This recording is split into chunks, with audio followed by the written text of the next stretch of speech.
एक मैसेज वाले को हम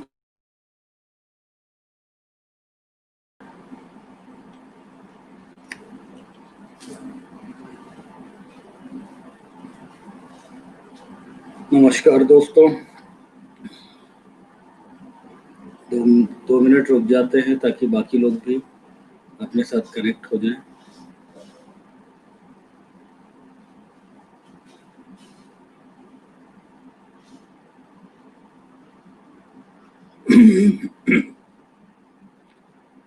मयंक, गुड इवनिंग।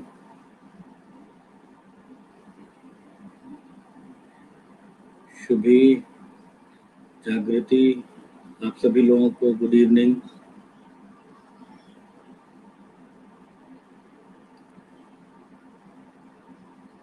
चलिए, खैर लोग जुड़ते जाएंगे। अंकित नमस्कार। लोग जुड़ते जाएंगे, अपन अपनी बातों को शुरू करते हैं ताकि जो है उसको थोड़ा सा कर लो, कोई इशू नहीं, ताकि अपनी चीज़ें जो है पिछली क्लास की। वॉल्यूम कम है सर अभी। अब ठीक आ रहा है वॉल्यूम सबको? Ravi good evening. वॉल्यूम ठीक है सबको? अगर सबको आवाज़ ठीक आ रही है, चलिए ठीक, बहुत बढ़िया।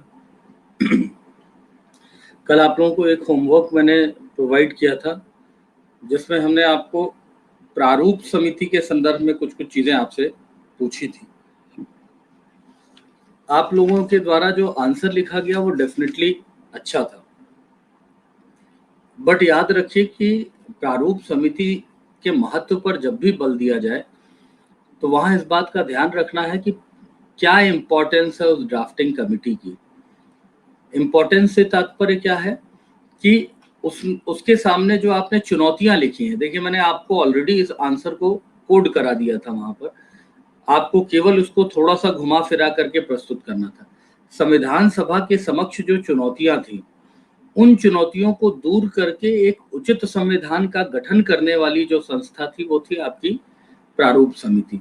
उसने क्या क्या किया अगर हम बात करें तो देश में जो क्षेत्रीय विविधता थी उसका ध्यान में रख करके संविधान बनाया। देश में जो सांप्रदायिक तनाव था उसको ध्यान में रखकर संविधान बनाया। विविध देशों के संविधान का भारतीय स्वरूप जो है स्थापित करके उसको भारतीय संविधान में शामिल किया। उन मौलिक आदर्शों जिसको लेकर के भारत में स्वतंत्रता संग्राम संचालित हुआ उनको ध्यान में रख करके इसका संचालन किया गया। तो ऐसे बहुपक्षीय दृष्टिकोण से प्रयास किया गया था जिसके आधार पर संविधान सभा ने एक ऐसे संविधान का निर्माण किया जहां विविधतापूर्ण राष्ट्र में एक ऐसे संविधान का निर्माण किया गया जिसकी न सिर्फ ग्राह्यता स्थापित हुई थी बल्कि उसके आधार पर उस संविधान ने देश के 70 वर्षों से अधिक समय तक देश का कुशलतम संचालन किया और भारत को अग्रणी राष्ट्र के रूप में बनाए जाने में महत्वपूर्ण भूमिका निभाई। तो मुझे जो चीज समझ में आई थी वो यह थी कि आप लोगों के द्वारा कहीं ना कहीं जो यह पक्ष था, देखिए भी चार्ज नहीं हो रहा था बच्चा, तो देखना यहाँ पर ये डायरेक्ट चल रहा। अच्छा ठीक। तो जो बैकग्राउंड है उसको देने की बजाय उसके इम्पोर्टेंस पर बल दीजिए। जिन लोगों ने इस पक्ष को अपने आंसर में शामिल नहीं किया उनसे अनुरोध है कि इन पक्षों को शामिल करें। आप लोगों का जो प्रयास था वो निश्चित रूप में तारीफ के लायक था, लेकिन मुझे ऐसा लगता है कि बहुत सारे लोगों ने इस व्यवहार पर अभी भी प्रयास नहीं किया, जिसके लिए मैं कहूँगा कि अगर आप समझिए कि अब आप अपनी चीज़ों को फिर से एक बार स्टार्टअप मोड में लेकर के आ रहे हैं, तो जो होमवर्क मिले उसको पढ़ करके करने के प्रक्रम में आएंगे तो शायद ज़्यादा जल्दी से चीज़ें स्थापित होंगी अपनी। ठीक है, आज की जो हम आपसे क्लास शेयर करने वाले हैं वो भी कंसेप्चुअल पार्ट पर रिलेटेड है, वह भी भारत के संविधान पर ही आधारित है। हमने आपसे कहा था कि भारत के संविधान की विशेषता पर थोड़ा हमें ध्यान देना है, उन्हीं विशेषताओं से कुछ चीज़ों पर हम चर्चा करेंगे, जैसे पार्लियामेंट्री सिस्टम और प्रेसिडेंशियल सिस्टम पर हम आ जाएंगे, भारत के संघीय स्वरूप पर आ जाएंगे, शक्ति के पृथक्करण के सिद्धांत पर आ जाएंगे, आपके जो कोऑपरेटिव फेडरलिज्म है, सहकारी संघवाद है, और नई अवधारणा जो सहकारी संघवाद प्रतिस्पर्धा के साथ जुड़ी हुई है, जिसे प्रतिस्पर्धी संघवाद कहते हैं, इन यूनिक नवीन तथ्यों पर भी हम आपसे चर्चा करेंगे यहाँ पर आज, ठीक है। इसके अलावा संविधान के मूल ढांचे आदि पर प्रकाश डालेंगे और उसके बाद फिर हम अपने मूल संविधान में इंटर करेंगे, ठीक है। तो आज हम अपने पहले टॉपिक पर चर्चा कर रहे हैं जो बड़ा परंपरागत क्वेश्चन है, लेकिन उसके एनालिसिस जो है वो परंपरागत से ज्यादा है, जो आपके कंसेप्ट को कहीं ना कहीं व्यवस्थित करेंगे, ठीक करेंगे। तो वो है भारतीय संविधान की विशेषताओं पर प्रकाश डालिए, ठीक। तो इसको अगर आप लोग चाहेंगे तो वन लाइनर फैक्ट में लिखते जाएंगे तो आप लोगों के लिए बेहतर रहेगा, आपको समझने और करने में भी वहां पर आसानी होगी, ठीक है। तो सबसे पहला जो प्रश्न बनता है, भारतीय संविधान विशिष्ट क्यों है? पहली चीज तो ये होती है, तब हम उसकी विशेषताओं पर जाएंगे। भारतीय संविधान विशिष्ट इसलिए है कि भारत का संविधान विश्व का सबसे बड़े लोकतंत्र का और विश्व का सबसे बड़ा संविधान है। आपको यह जान करके अच्छा भी लगेगा, ये नॉलेज जान करके, कि भारत के जब हम संविधान की बात करते हैं तो भारत का संविधान जो अपनी पहली विशेषता लिए हुए है वो यही है कि विश्व के सबसे बड़े लोकतंत्र का यह संविधान है। अर्थात एक ऐसे गुण को रिप्रेजेंट कर रहा है हमारा संविधान जो वैश्विक राजनीतिक आदर्श के रूप में स्वीकार किया जाता है, और वह है लोकतांत्रिक मूल्य। तो उस दृष्टि से भारत का संविधान महत्वपूर्ण हो जाता है क्योंकि वह विश्व के सबसे बड़े लोकतांत्रिक मूल्य की स्थापना कर रहा है। कुछ चीजें फैक्चुअल कंटेंट में है, बहुत ही ट्रेडिशनल सा ये क्वेश्चन है। हालांकि अगर आप लोगों को कोई डाउट हो तो क्वेश्चन पूछते जाएगा, मैं उसको रिप्लाई करते जाऊंगा। सबसे पहला जो लक्षण आता है इसका, हमने बताया कि विश्व का सबसे बड़ा लिखित संविधान।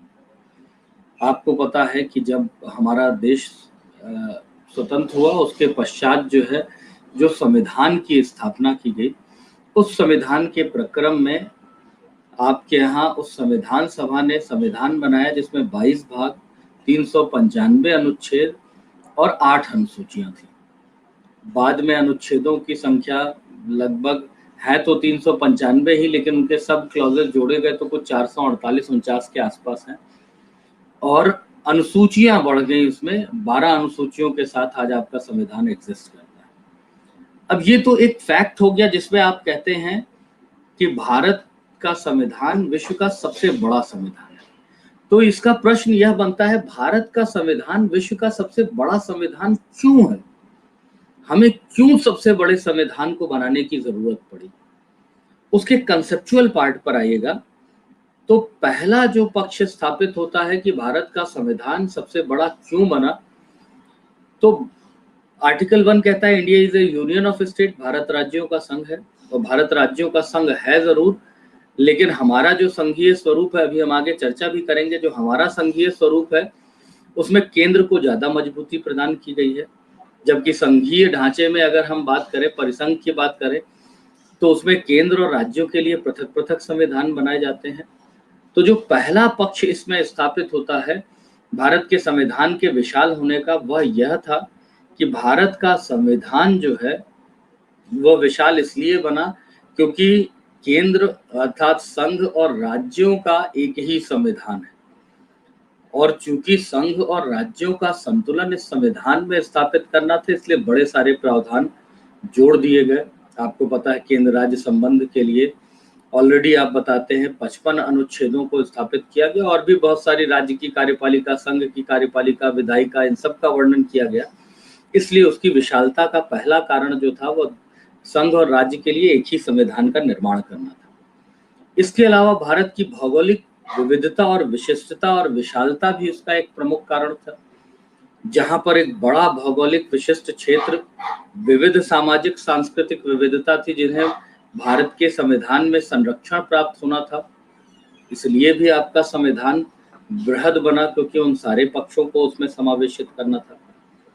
फिर आप कहते हैं कि हमारे पास ऑलरेडी संविधान बनने के पूर्व हमने बहुत सारे राष्ट्रीय स्वतंत्रता संग्राम के प्रयासों से कुछ ऐसे पक्ष स्थापित किए थे जिससे इन पक्षों की स्थापना हुई थी कि हमारे देश में स्वतंत्रता के बाद लोकतंत्र कैसा होगा।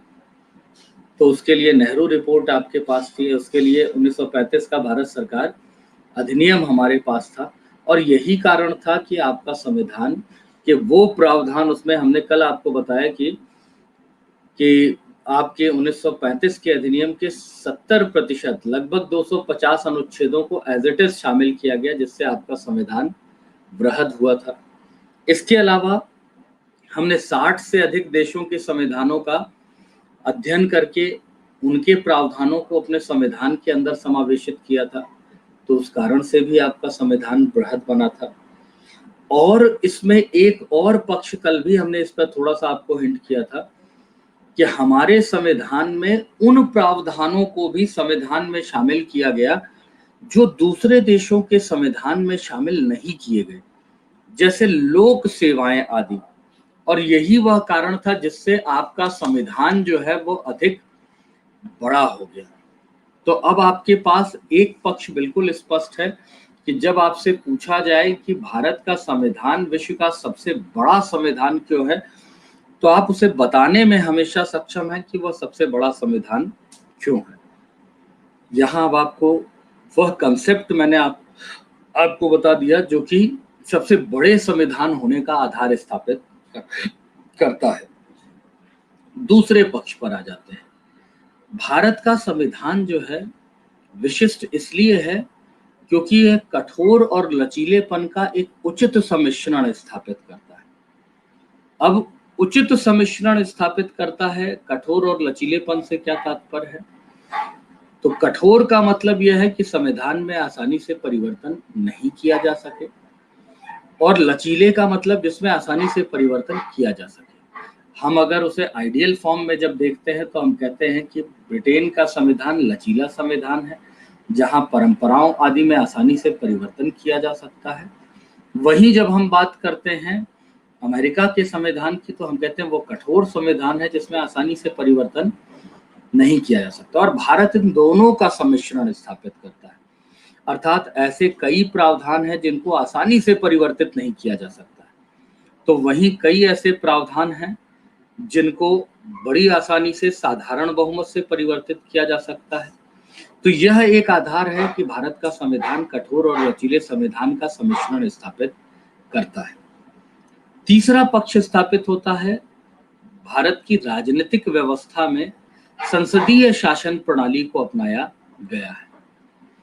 अब भारत की अभी हम संसदीय शासन प्रणाली पर आपका एक पूरा लेक्चर लेंगे इसी में, अर्थात उस पर अभी हम बहुत ज्यादा फोकस नहीं कर रहे क्योंकि उस पर हमको जो है ध्यान देना है वहां पर, ठीक है। तो हम जब संसदीय शासन प्रणाली की बात कर रहे हैं तो वहां हम इस बात को बता रहे हैं कि संसदीय शासन प्रणाली में जो पहला पक्ष स्थापित होता है वह स्थापित होता है कि संसदीय शासन प्रणाली जो हमारे यहाँ अपनाई गई है वो पूरी तरह से संसदीय नहीं है। उसमें अध्यक्षात्मक शासन प्रणाली के गुण भी विद्यमान है। अध्यक्षात्मक शासन प्रणाली के गुण विद्यमान हैं, जैसे राष्ट्रपति का पद, उपराष्ट्रपति का पद, ये सारे वो पक्ष स्थापित होते हैं जो हमारे यहाँ संसदीय शासन प्रणाली से जुड़े हुए हैं, ठीक है। 1 मिनट आप लोग होल्ड कीजिएगा।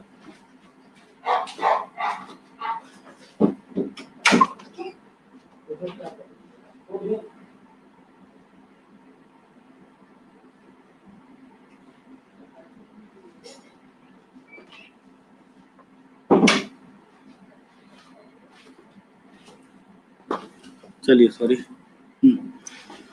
तो एक विशेषता वहां पर स्थापित होती है कि भारत जो है वो संसदीय शासन प्रणाली को भारतीय संविधान में स्वीकार किया गया।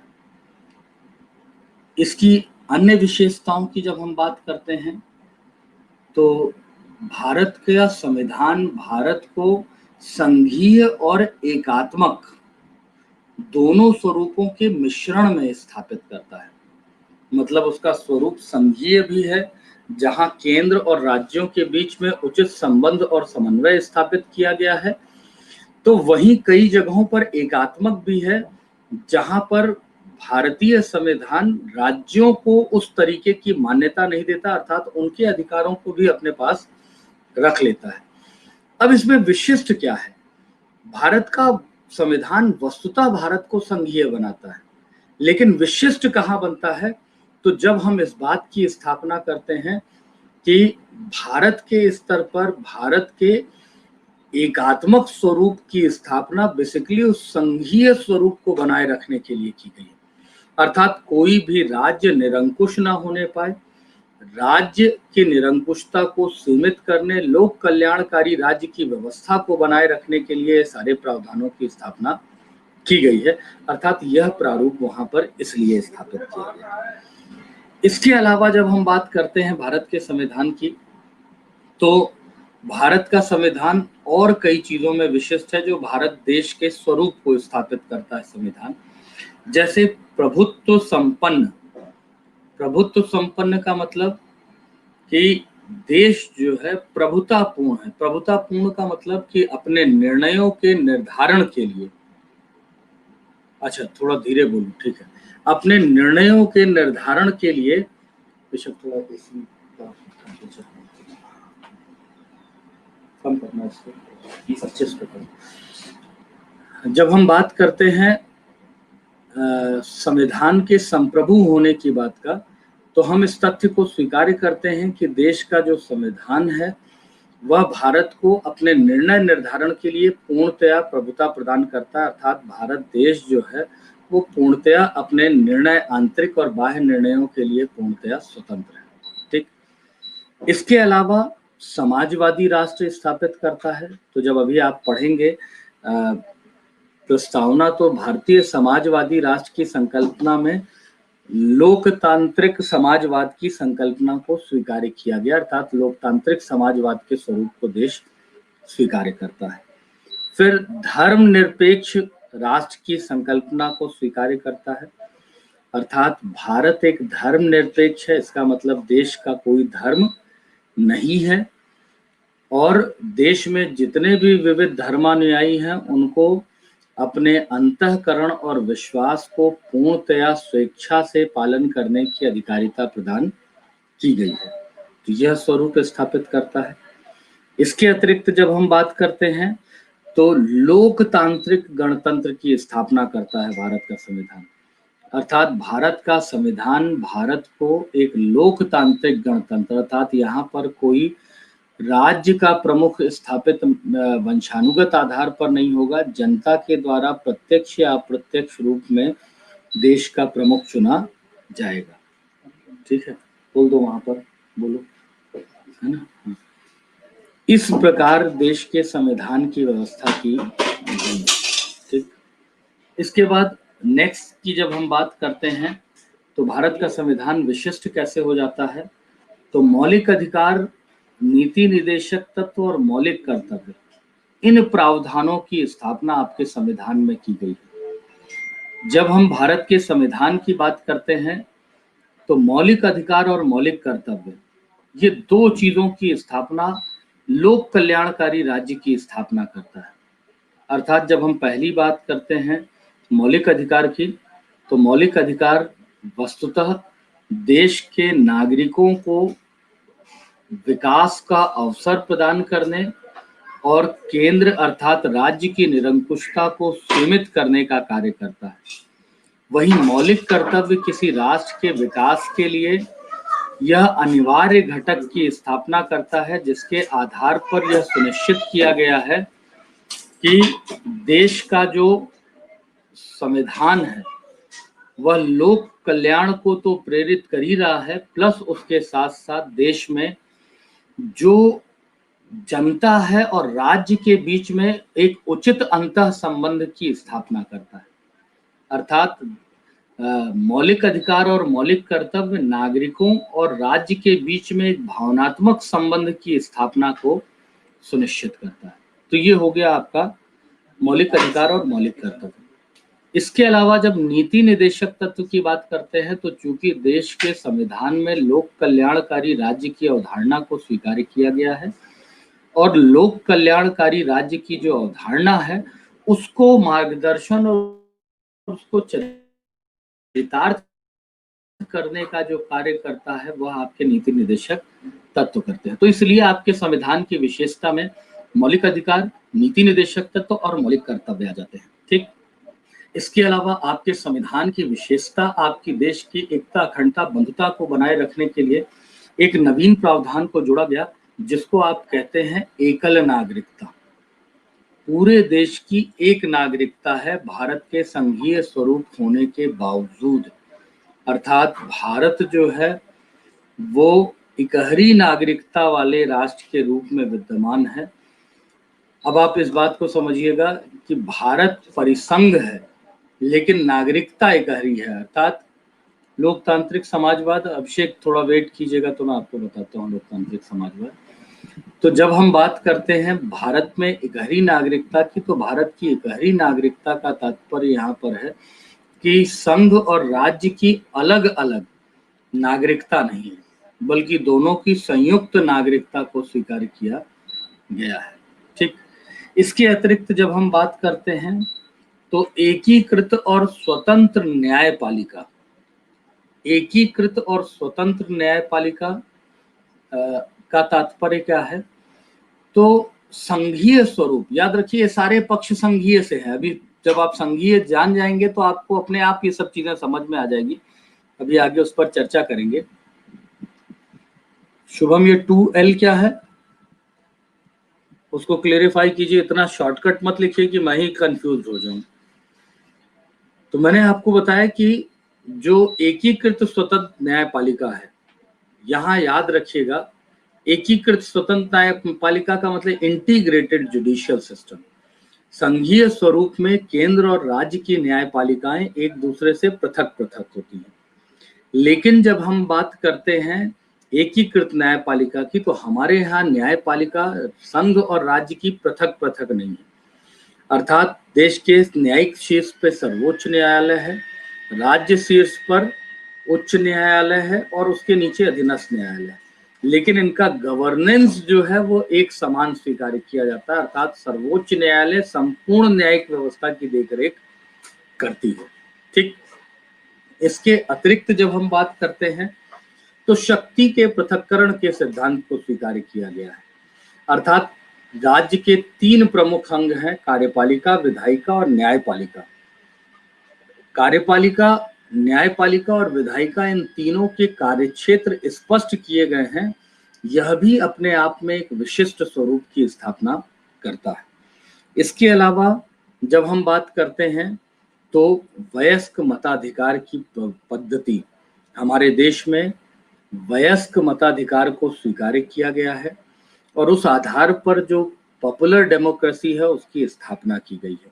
ठीक है, इसके अतिरिक्त जब हम बात करते हैं तो संसदीय और न्यायिक सर्वोच्चता के मध्य सामंजस्य स्थापित किया गया है।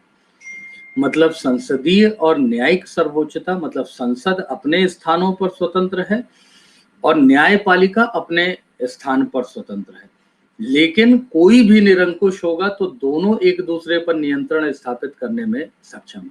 कैसे, इसे यहाँ पर समझ लीजिए। तो जब कोई संसद ऐसा कानून बनाती है जो संविधान की का उल्लंघन कर रहा होता है, तो कहीं ना कहीं उसको न्यायपालिका, चूंकि संविधान की रक्षा का दायित्व निभाती है, तो न्यायपालिका के द्वारा उसको जो है विधि शून्य किया जा सकता है। यह अधिकार संविधान में प्रदान किया गया है। वहीं शक्ति के पृथक्करण के सिद्धांत के अंतर्गत अगर न्यायपालिका अपने कर्तव्यों का निर्वहन नहीं करती, अर्थात उसका उल्लंघन करती है, तो उस स्थिति में भी भारतीय संविधान के अंतर्गत न्यायाधीशों पर महाभियोग आदि चलाए जाने का अधिकार संसद को प्रदान किया गया है। तो इस तरीके से दोनों की स्वतंत्रता और सर्वोच्चता है, लेकिन उनके बीच में एक उचित संतुलन की स्थापना भी की गई है। और सबसे अंत में अगर हम एक विशेषता की बात करें तो वह है आपके यहाँ कल्याणकारी राज्य की अवधारणा, अर्थात जितना भी प्रशासनिक तंत्र स्थापित किया गया है, जितना भी प्रशासनिक तंत्र स्थापित किया गया है, उन सबके मूल में जो व्यवस्था स्थापित की गई है वो कल्याणकारी राज्य की है, अर्थात राज्य की संपूर्ण गतिविधियां लोक कल्याण को ध्यान में रख करके स्थापित की जाएंगी। मतलब किसी व्यक्ति विशेष को ध्यान में रख करके उसका निर्वहन नहीं किया जाएगा। तो इस प्रकार से आपके देश के संविधान की यह विशेषताएं हैं जिनको मैंने आपसे चर्चा की। अब अभिषेक, आपने पूछा था लोकतांत्रिक समाजवाद से क्या आशय है, ठीक है। लोकतांत्रिक समाजवाद की जब हम बात करते हैं तो इसको आप कहते हैं डेमोक्रेटिक सोशलिज्म। डेमोक्रेटिक सोशलिज्म से तात्पर्य क्या है, इसे समझिएगा। समाजवाद क्या होता है? समाजवाद आय और वितरण के साधनों पर अधिकार किसका है इसको सुनिश्चित करता है। इसमें दो तरीके की बातें स्थापित होती हैं। व्यवस्था दो तरीके की है, एक वाणिज्यवाद है, दूसरा समाजवाद है। वाणिज्यवाद में राज्य का नियंत्रण सीमित हो जाता है और समाजवाद में राज्य का नियंत्रण अधिक हो जाता है। अंतःकरण मतलब अंतःकरण की अभी पहले उसको बता देता हूँ फिर बताता हूँ। तो भारत में जो लोकतांत्रिक समाजवाद है उसमें भारत ने मिश्रित अर्थव्यवस्था को स्वीकार किया है, जहां यह कहा है कि राज्य यह निर्धारित करेगा कि जिन जगहों पर राज्य का हस्तक्षेप होना चाहिए लोक कल्याण को देख करके, तो राज्य उस अर्थव्यवस्था के पक्ष में हस्तक्षेप करेगा, और जिस जगह पर राज्य का हस्तक्षेप नहीं होना चाहिए, कुशल प्रतिस्पर्धा होनी चाहिए, तो उस जगह पर राज्य हस्तक्षेप नहीं करेगा। तो इस तरीके से हमारे यहाँ लोकतांत्रिक समाजवाद अर्थात एक नई तरीके की व्याख्या सुनिश्चित की गई है जो अपने आप में विशिष्ट है। अंतःकरण का मतलब होता है आपके आंतरिक विश्वास से जो आप निर्णय लेते हैं उसे आप अंतःकरण कहते हैं, ठीक है। तो ये आपका एक मेंस का क्वेश्चन हमने आपसे डिस्कस किया आधे घंटे में, जिसे आप भारत के संविधान की विशेषता के रूप में जानते हैं। यहाँ अगर इससे कोई डाउट है तो पूछ लीजिए।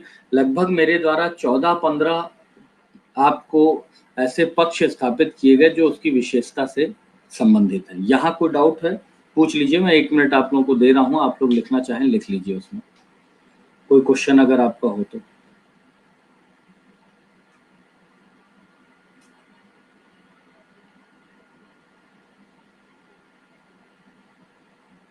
वयस्क मताधिकार कैसे विशिष्टता है? वयस्क मताधिकार, अब यहाँ याद रखिएगा, जब लोकतंत्र की बात की जाती है तो लोकतंत्र में मताधिकार जनता का होना चाहिए। अब जनता का मताधिकार, भाई संसदीय प्रणाली कहाँ से ली गई? ब्रिटेन से ली गई। और ब्रिटेन ने जो मताधिकार अपने यहाँ स्थापित किया गया था, वहाँ काउंटी और बोरो, काउंटी मतलब ग्रामीण क्षेत्र, बोरो मतलब शहरी क्षेत्र, वहाँ जो व्यवस्था स्थापित की गई थी उसे आर्थिक आधारों पर स्थापित किया गया था। अर्थात कुछ निश्चित मात्रा में किराया देने वाले, कर देने वाले लोगों को ही मताधिकार का अधिकार प्रदान किया गया था। अर्थात सभी लोगों को मतदान के अधिकार से मतदान के अधिकार को प्रदान नहीं किया गया था। अर्थात भारत जब स्वतंत्र हुआ तो भारत ने चूंकि आर्थिक पक्ष को छोड़ दिया, लैंगिक पक्ष को छोड़ दिया, और उसने एक विशिष्ट आधार अपनाया जो कि प्रत्येक नागरिक में वयस्क मतलब निर्णय लेने की क्षमता के आधार पर उसे स्वीकार किया। और उसने कहा कि देश का एक ऐसा लोकतंत्र बनाया जाएगा जिसमें वे सभी निर्णय लेने वाले वयस्क लोग पार्टिसिपेट करेंगे, अर्थात धन, लिंग आदि जैसे भावों को उन्होंने पूरी तरह से छोड़ दिया। इसलिए वयस्क मताधिकार अपने आप में संविधान की विशेषता बन जाती है। कोई क्रॉस क्वेश्चन होगा विनय पूछ लीजिएगा। हमेश,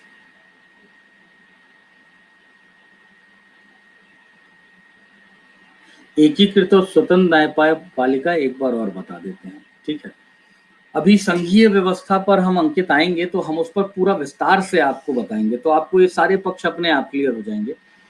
एकीकृत न्यायपालिका का मतलब क्या है कि आपके यहाँ संघीय व्यवस्था है, संघ में केंद्र और राज्य जो होते हैं वो दोनों क्या होते हैं, एक दूसरे से पृथक स्वतंत्रता प्राप्त होते हैं और अपने कार्य संचालन के लिए स्वतंत्र होते हैं।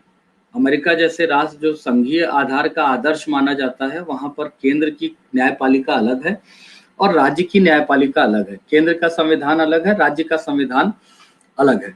लेकिन जब हम भारत जैसे देश की बात करते हैं तो भारत ने न्यायपालिका को राज्य स्तर पर स्थापित जरूर किया है, लेकिन उसे केंद्र से पूरी तरह से अलग नहीं किया। अर्थात हमारे यहाँ न्यायिक शीर्ष पर बैठी हुई जो संस्था है वो है आपकी सर्वोच्च न्यायालय। उच्च न्यायालय राज्य स्तर पर स्थापित जरूर है, लेकिन वह सर्वोच्च न्यायालय के अधीन ही कार्य करती है। अधीनस्थ न्यायालय इसी प्रकार से राज्य स्तर पर विद्यमान उच्च न्यायालय के अधीन कार्य करती है। अर्थात हमारे यहाँ नीचे से ऊपर तक न्यायिक जो प्रक्रम है वो एक दूसरे से संबद्ध है, स्वतंत्र नहीं। ठीक।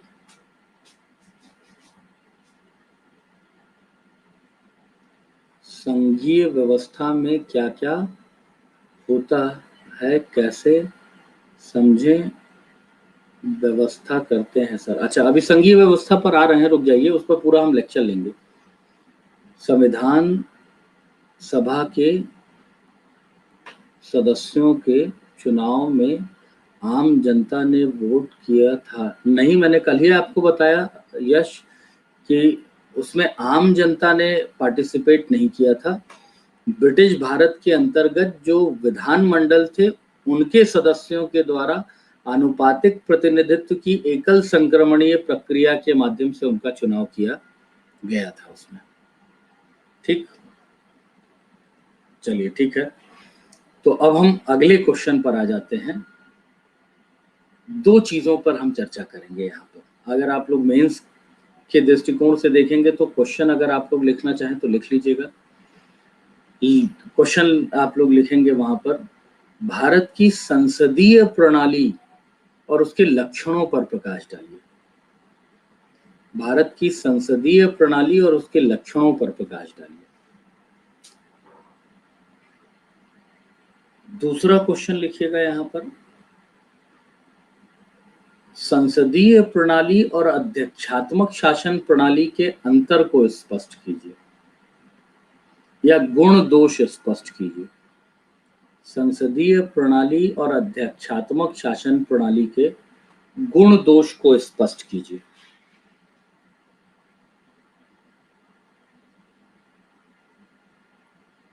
ठीक। अब पहले इस बात को समझने की जरूरत है कि ये संसदीय अध्यक्षात्मक की जो हम बात कर रहे हैं ये क्यों कर रहे हैं। ठीक। अब आपको यहाँ पर सबसे पहले यह जानना पड़ेगा कि लोकतांत्रिक शासन प्रणाली में दो प्रकार की व्यवस्था को स्वीकार किया गया है। पहली जो व्यवस्था है उसे आप कहते हैं संसदीय शासन प्रणाली, और जो दूसरी व्यवस्था है उसे आप कहते हैं अध्यक्षात्मक शासन प्रणाली। ठीक। संसदीय शासन प्रणाली की जो शुरुआत मानी जाती है वह मानी जाती है आपके ब्रिटेन से। ब्रिटेन संसदीय शासन प्रणाली का पुरोधा या संस्थापक के रूप में स्वीकार किया जाता है। वहीं अध्यक्षात्मक शासन प्रणाली के स्वरूप की स्थापना का जो श्रेय प्रदान किया जाता है वह प्रदान किया जाता है आपके यहाँ किसको, अमेरिका को प्रदान किया जाता है। अब प्रश्न यहाँ पर यह बनता है कि संसदीय शासन प्रणाली की जब हम बात कर रहे हैं, अभी पहले संसदीय शासन प्रणाली कर लीजिए, फिर इन दोनों का अंतर मैं आपको बता दूंगा। ठीक है। संसदीय शासन प्रणाली जो होती है उसका सृजन वस्तुतः कहाँ से हुआ, मैंने आपको बताया ब्रिटेन से हुआ है। अगर आपको पता हो, अगर विश्व इतिहास जिन लोगों ने पहले पढ़ा हुआ है उनको याद होगा कि 1688 में ग्लोरियस रेवोल्यूशन हुई थी। कहाँ पर, ब्रिटेन में। और ग्लोरियस रेवोल्यूशन के बाद जेम्स द्वितीय की सत्ता को हटा करके वहां पर संवैधानिक तंत्र की स्थापना की गई और एक दीर्घकालिक प्रयासों से वहां पर जो है संसद की प्रभुता की स्थापना की गई, जिससे संसदीय व्यवस्था का वैश्विक पटल पर स्थापना हुई थी। ठीक है। अब संसदीय शासन प्रणाली चूंकि ब्रिटेन से प्रारंभ हुई थी और यही कारण था कि संसदीय शासन प्रणाली को कुछ अन्य नामों से भी जाना जाता है। एक संसदीय शासन प्रणाली को वेस्टमिनिस्टर पद्धति के नाम से भी जानते हैं। वेस्टमिनिस्टर पद्धति क्यों कहते हैं तो इसको समझ लीजिएगा। क्योंकि ब्रिटिश संसद जिस स्थान पर है उस स्थान को कहा जाता है वेस्टमिनिस्टर, और यही कारण है कि इस प्रणाली को वेस्टमिनिस्टर प्रणाली भी कहा जाता है। इसको प्रधानमंत्री सरकार भी कहा जाता है, प्राइम मिनिस्टर गवर्नमेंट कहते हैं, क्योंकि संसदीय शासन प्रणाली में प्रधानमंत्री की प्रभुता स्थापित होती है। इसको इसमें प्रधानमंत्री कैबिनेट का प्रमुख होता है, इसलिए इसे कैबिनेट प्रणाली कह करके भी संबोधित किया जाता है। तो इस तरीके की प्रणाली इसमें स्थापित होती है। और संसदीय शासन प्रणाली की जब हम बात करते हैं तो संसद की प्रभुता होती है, मतलब संपूर्ण निर्णय निर्धारण के केंद्र में संसद होता है, वो चाहे कार्यपालिका हो चाहे विधायिका हो। कार्यपालिका भी विधायिका के प्रति उत्तरदायी होती संसदीय शासन प्रणाली में, जबकि अध्यक्षात्मक शासन प्रणाली में ये सारी चीजें नहीं होती हैं। अब पहले हम यहाँ पर एक चर्चा भारतीय संसदीय प्रणाली पर कर लेंगे तो आपको ज्यादा स्पष्ट हो जाएगा। पहले तो यह है कि भारत में संसदीय प्रणाली को अपनाया क्यों गया। अब इसे थोड़ा सा समझने की जरूरत इसलिए है क्योंकि केटी शाह जैसे लोग थे जो कि स्वतंत्रता के बाद संविधान सभा में कहीं ना कहीं अध्यक्षात्मक शासन प्रणाली लाए जाने के समर्थक थे। वहीं श्री के.एम. मुंशी और डॉक्टर भीमराव अंबेडकर जैसे लोगों ने पूर्णतया हिमायत की थी कि भारत में अध्यक्षात्मक शासन प्रणाली नहीं बल्कि संसदीय शासन प्रणाली की स्थापना होनी चाहिए, और उसके पीछे उन्होंने तर्क भी दिया था कि क्यों होना चाहिए। आपको पता है कि भारत में संसदीय प्रक्रम को ऑलरेडी स्वतंत्रता के पूर्व स्थापित कर दिया गया था। आपको जो पहली क्लास हमने ली थी जिसमें हमने आपको बताया था कि 1919 के अधिनियम से भारत में केंद्र में द्विसदनीय व्यवस्था की स्थापना की गई थी, अर्थात 19 से लेकर के 47 तक यह संसद और विधायन संबंधी व्यवस्था आपके यहाँ बनी हुई थी। तो यहाँ पर यह माना जाता है कि जो तर्क दिए गए प्रारंभिक स्तर पर भारत में, वह यह तर्क थे। पहला पक्ष तो यही था कि भारत को किसी भी प्रणाली का कोई अनुभव एग्जैक्ट फॉर्म में नहीं था, क्योंकि हम औपनिवेशिक शासन अर्थात कॉलोनियल फेज में विद्यमान थे। वहां पर भारतीयों को अधिकार बहुत सीमित मिले हुए थे, तो अनुभव ना उन्हें संसदीय प्रणाली का पूरी तरह से था, न ही पूरी तरह से अध्यक्षात्मक शासन प्रणाली का, क्योंकि गवर्नर जनरल का वीटो कभी भी आपके निर्णय के ऊपर था। यही कारण था कि पहला पक्ष यह था कि चूंकि भारत ब्रिटिश शासन के अंतर्गत पूर्व से संसदीय अनुभवों का कहीं ना कहीं पालन कर रहा है, अतः उसके संदर्भ में भारतीयों की कुछ समझ विद्यमान है, इसलिए संसदीय शासन प्रणाली को स्वीकार करना चाहिए। अर्थात वो पिछले 30-40 वर्षों का जो अनुभव था उसको आधार बना करके पहला समर्थन किया गया, जिसका समर्थन श्री के.एम. मुंशी जी के द्वारा किया गया। दूसरा, डॉक्टर भीमराव अंबेडकर ने इस बात पर बल दिया कि अगर हम भारत में उत्तरदायी सरकार की स्थापना करना चाहते हैं, रिस्पॉन्सिबल गवर्नमेंट लेकर के आना चाहते हैं जो संसद के प्रति, जनता के प्रति उत्तरदायी रहे, तो कहीं ना कहीं हमको अध्यक्षात्मक शासन प्रणाली की जगह संसदीय शासन प्रणाली को अपनाना चाहिए। उसका कारण क्या था? तो उन्होंने कहा कि अध्यक्षात्मक शासन प्रणाली में उत्तरदायित्व का जो पक्ष होता है वो कम होता है, जबकि संसदीय शासन प्रणाली में यह उत्तरदायी कहीं ज्यादा बना होता है, क्योंकि कार्यपालिका विधायिका के प्रति पूर्णतया उत्तरदायी होती है, उसके बहुमत पर कार्य कर रही होती है, और विधायिका के सदस्य ही बहुमत प्राप्त करके कार्यपालिका में आते हैं, जिसके कारण से वह उत्तरदायी सरकार का सृजन करते हैं। और यही कारण है कि यहाँ पर उत्तरदायी सरकार को बनाए रखने के लिए संसदीय प्रणाली को स्वीकार करना चाहिए। तीसरा जो तर्क भारत में संसदीय शासन प्रणाली का दिया गया था, उसके संदर्भ में यह तर्क प्रस्तुत किया गया कि अध्यक्षात्मक शासन प्रणाली के अंतर्गत कहीं ना कहीं कार्यपालिका और विधायिका के मध्य टकराव स्थापित होता है।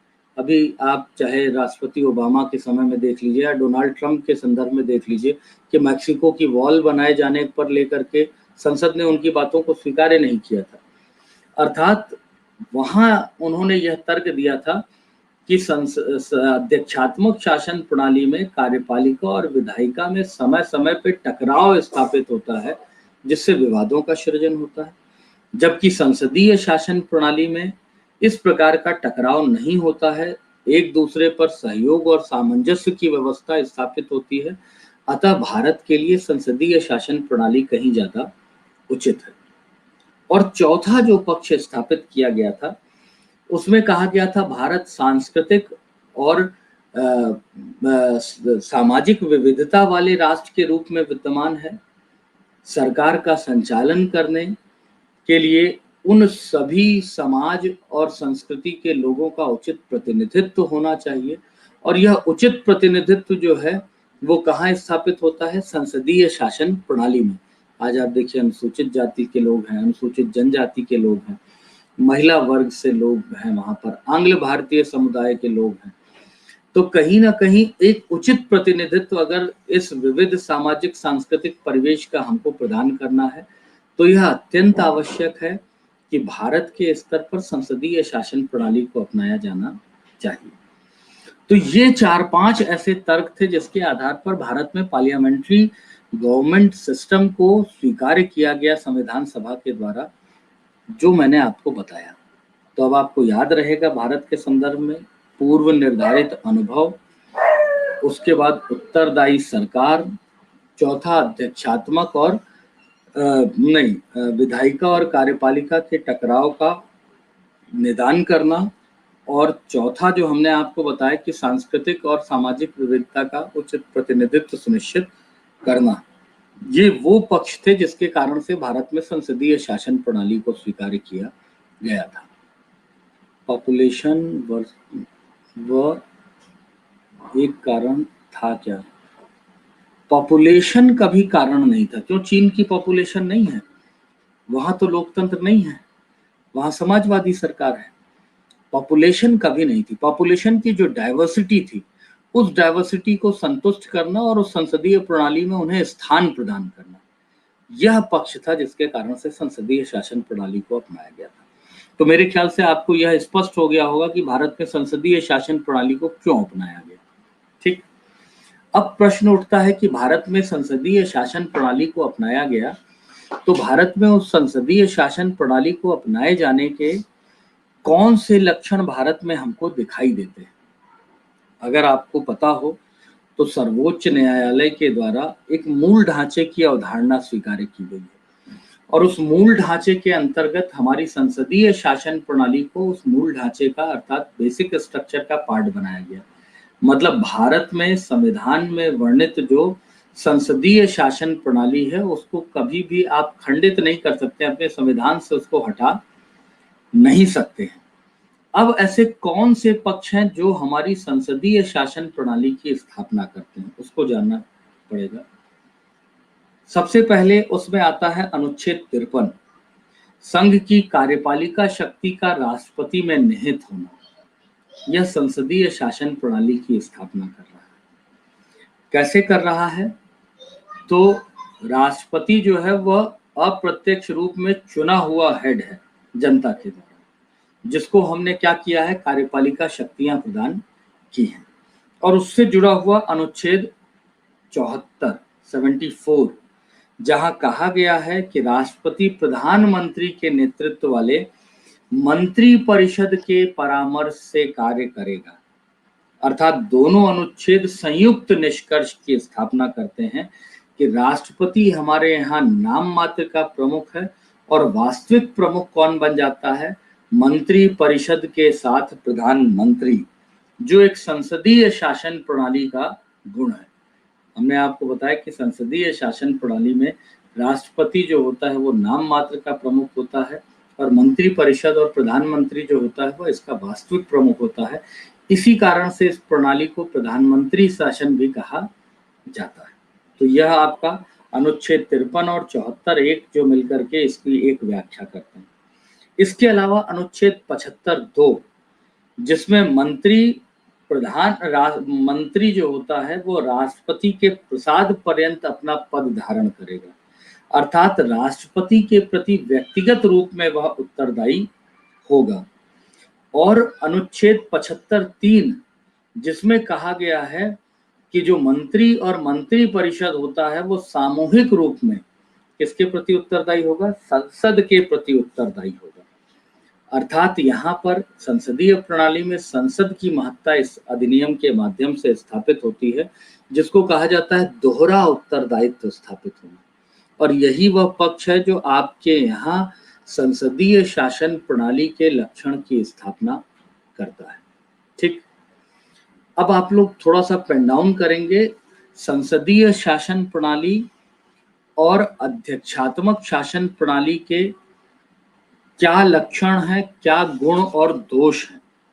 ठीक, एक काम कर लीजिए, आप लोग एक पेज लीजिए, उसमें बीच से लाइन खींचिए, एक तरफ लिखिए संसदीय शासन और दूसरी तरफ लिख लीजिए अध्यक्षात्मक शासन। प्रसाद पर्यंत का मतलब प्लेजर ऑफ, जब तक वह चाहते हैं तब तक वह उस पद पर बना रहेगा, वरना उसको अपना पद त्याग करना पड़ेगा।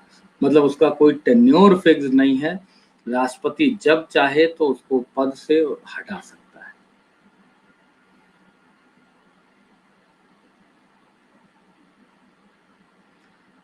आपने कहा संसदीय प्रणाली मेंशन है, तो भारतीय संविधान में कहीं भी संसदीय शासन प्रणाली का उल्लेख नहीं किया गया।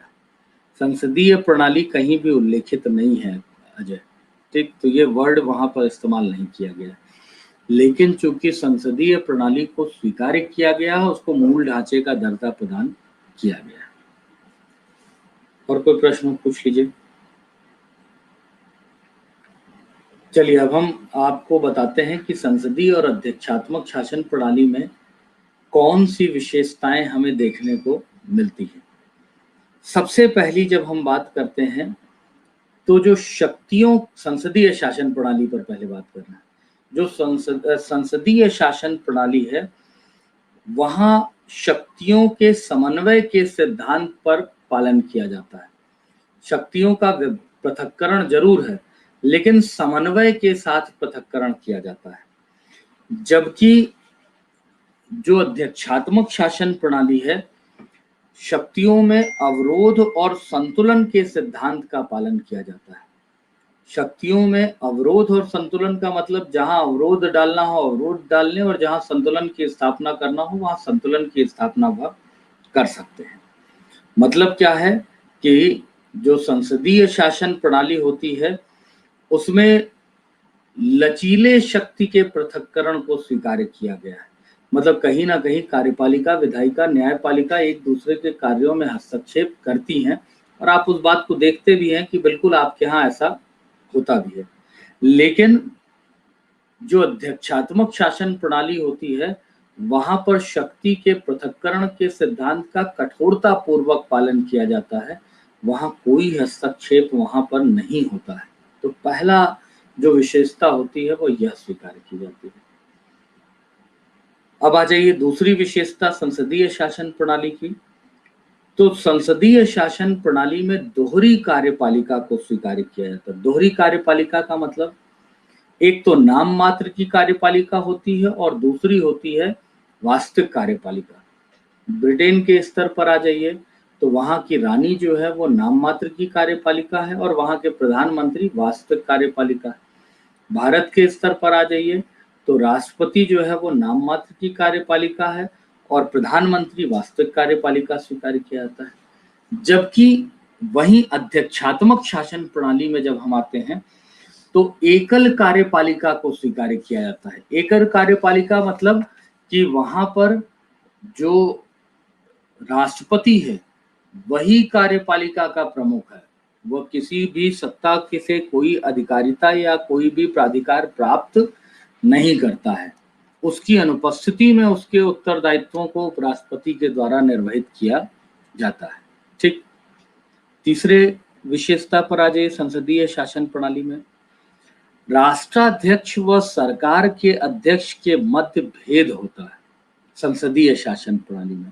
फिर से बोल रहा हूं, राष्ट्राध्यक्ष व सरकार के अध्यक्ष के मध्य भेद होता है संसदीय प्रणाली में। मतलब क्या है कि भारत के स्तर पर राष्ट्र का अध्यक्ष कौन है? राष्ट्रपति है। वहीं सरकार का अध्यक्ष कौन है? तो प्रधानमंत्री है। जबकि अध्यक्षात्मक शासन प्रणाली में राष्ट्राध्यक्ष व सरकार के अध्यक्ष में कोई अंतर स्थापित नहीं होता, अर्थात राष्ट्रपति जो अमेरिका का होता है वह यह दोनों दायित्वों का निर्वहन कर रहा होता है। ठीक।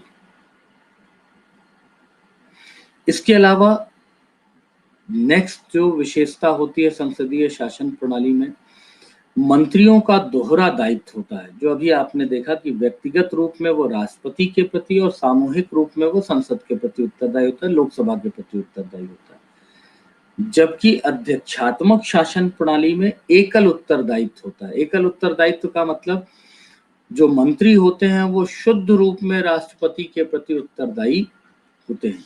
यह भी एक विशेषता स्वीकार की जाती है।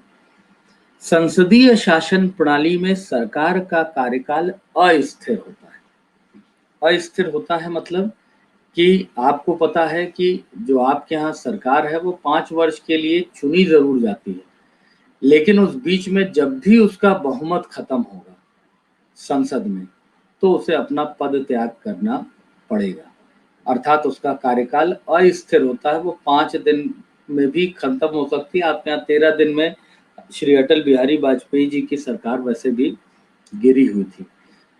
जबकि अध्यक्षात्मक शासन प्रणाली में सरकार का कार्यकाल जो होता है वो स्थिर होता है। मतलब अमेरिका का राष्ट्रपति का टेन्योर 4 साल है तो वो 4 साल तक अपने उत्तरदायित्वों का निर्वहन करेगा। अगर उस पर महाभियोग लाया जाता है तो वह राष्ट्रपति हट जाएगा, लेकिन वो जिस पार्टी की सरकार स्थापित हुई है वह अपने किसी दूसरे राष्ट्रपति की स्थापना करके उस 4 साल के टेन्योर को पूरा कर देगा। नेक्स्ट आ जाइए। संसदीय शासन प्रणाली में प्रधानमंत्री सरकार की स्थापना होती है। अध्यक्षात्मक शासन प्रणाली में राष्ट्रपति सरकार की स्थापना होती है। नेक्स्ट आ जाइए। संसदीय शासन प्रणाली में निम्न सदन का विघटन होता है। निम्न सदन आपके यहाँ लोकसभा को कहा जाता है, उसी को आप जनता के सदन के रूप में जानते हैं। तो निम्न सदन, अच्छा वो क्लास की आदत पड़ी है। अच्छा, बहुत स्लो वाला अप्रोच है नहीं, जब फ्लो में आ जाते हैं तो प्रयास करूंगा, मैं बिल्कुल धीमे बोलने की कोशिश करूंगा। तो मैंने आपसे कहा कि जो निम्न सदन होता है उसका विघटन होता है। मतलब आपके यहाँ राज्यसभा एक स्थायी सदन है जो कभी विघटित नहीं होता, उसके सदस्यों का कार्यकाल 6 वर्ष का होता है, लेकिन लोकसभा 5 वर्ष की होती है, वो विघटित होता है। अच्छा, नोट्स बना रहे हैं, हाँ सॉरी, ठीक बनाते रहिए। तो हमने आपसे कहा कि जो निम्न सदन होता है वो विघटित होता है संसदीय शासन प्रणाली में, लेकिन जो अध्यक्षात्मक शासन प्रणाली है उसमें निम्न सदन विघटित नहीं होता। मतलब जितने टेन्योर के लिए उसका चुनाव हुआ है उतने टेन्योर तक वह बना रहेगा, निम्न सदन भी, वो विघटित नहीं होगा।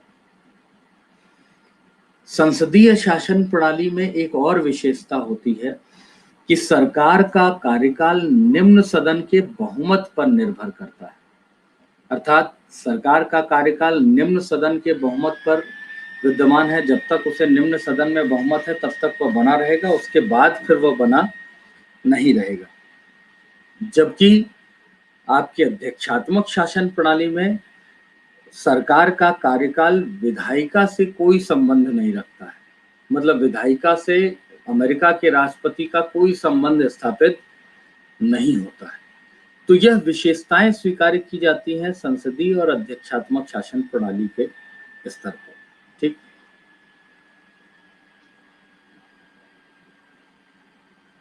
अंशुल, कौन सा दोहरा दूं मैं?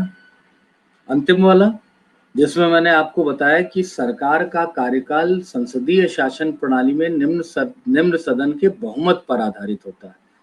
मतलब जब तक निम्न सदन में उसका 2/3 बहुमत है तब तक वह एग्जिस्ट होगी और उसके बाद फिर वह एग्जिस्ट नहीं होगी। ठीक।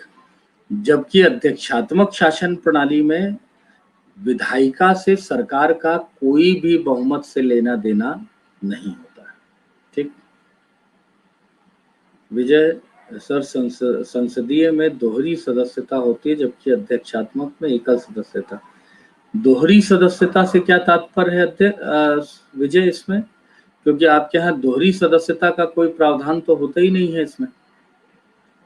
आपके यहाँ कोई भी सदस्य जो है वो किसी एक सदन की ही सदस्यता ले सकता है, एक समय में वो 2 सदस्य बन ही नहीं सकता है। तो यहाँ दोहरी सदस्यता से कोई मतलब नहीं है, एकल सदस्यता।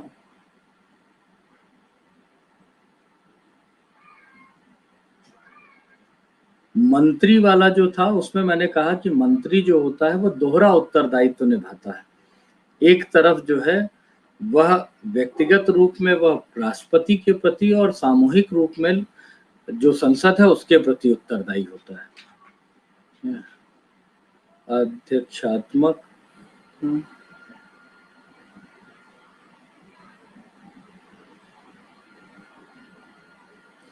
संसद का महत्व कानून बनाने के स्तर पर होता है। अभिषेक, जो संसद है उसका विधायिका का कार्य क्या है? कानून बनाना। तो राष्ट्रपति कोई भी कानून बिना संसद की अनुमति के पारित नहीं करा सकता है।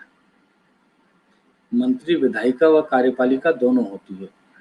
मंत्री विधायिका और कार्यपालिका दोनों, ये तो हमने आपको बताया है पहले ही। सदस्यता नहीं है उसमें, सदस्यता दोहरी नहीं है। दोहरी सदस्यता का शब्द ही बिल्कुल मतलब वर्ड ही अलग से इस्तेमाल होता है विजय, यहाँ नहीं आएगा वो वर्ड।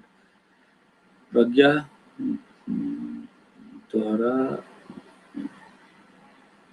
दोहरा दायित्व है। दोहरा दायित्व का मतलब क्या है कि एक दायित्व व्यक्तिगत रूप में है जो राष्ट्रपति के प्रति है और दूसरा सामूहिक रूप में है जो लोकसभा के प्रति है। ठीक,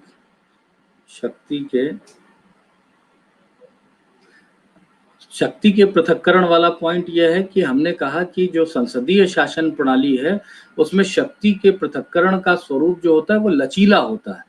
मतलब कार्यपालिका कई बार विधायिका में या न्यायपालिका में हस्तक्षेप कर लेती है, लेकिन अध्यक्षात्मक शासन प्रणाली में यह अधिकार प्राप्त नहीं होता है। जैसे उदाहरण हम आपको दे दें कि न्यायपालिका को न्यायिक कार्य दिया गया है, लेकिन वही न्यायपालिका को संविधान की रक्षा का दायित्व दिया गया है, अतः वह कई बार कार्यपालिका और विधायिका के कार्यों में हस्तक्षेप भी कर लेता है। ठीक sir, second last repeat, second last कौन सा अक्षर, सेकंड लास्ट क्या था? थोड़ा मुझे रिमाइंड कराइए, तो बोलने के प्रक्रम में मैं भूलता चला गया। वो तो नहीं जिसमें निम्न सदन का विघटन होता है संसदीय शासन प्रणाली में, और अध्यक्षात्मक शासन प्रणाली में निम्न सदन का विघटन नहीं होता है। अब हम ठीक, चलिए ठीक, बहुत बढ़िया। अब हम आ जाते हैं उनके गुणों पर और फिर आ जाते हैं दोष पर कि संसदीय शासन प्रणाली के क्या गुण दोष हैं और अध्यक्षात्मक शासन प्रणाली के क्या दोष हैं।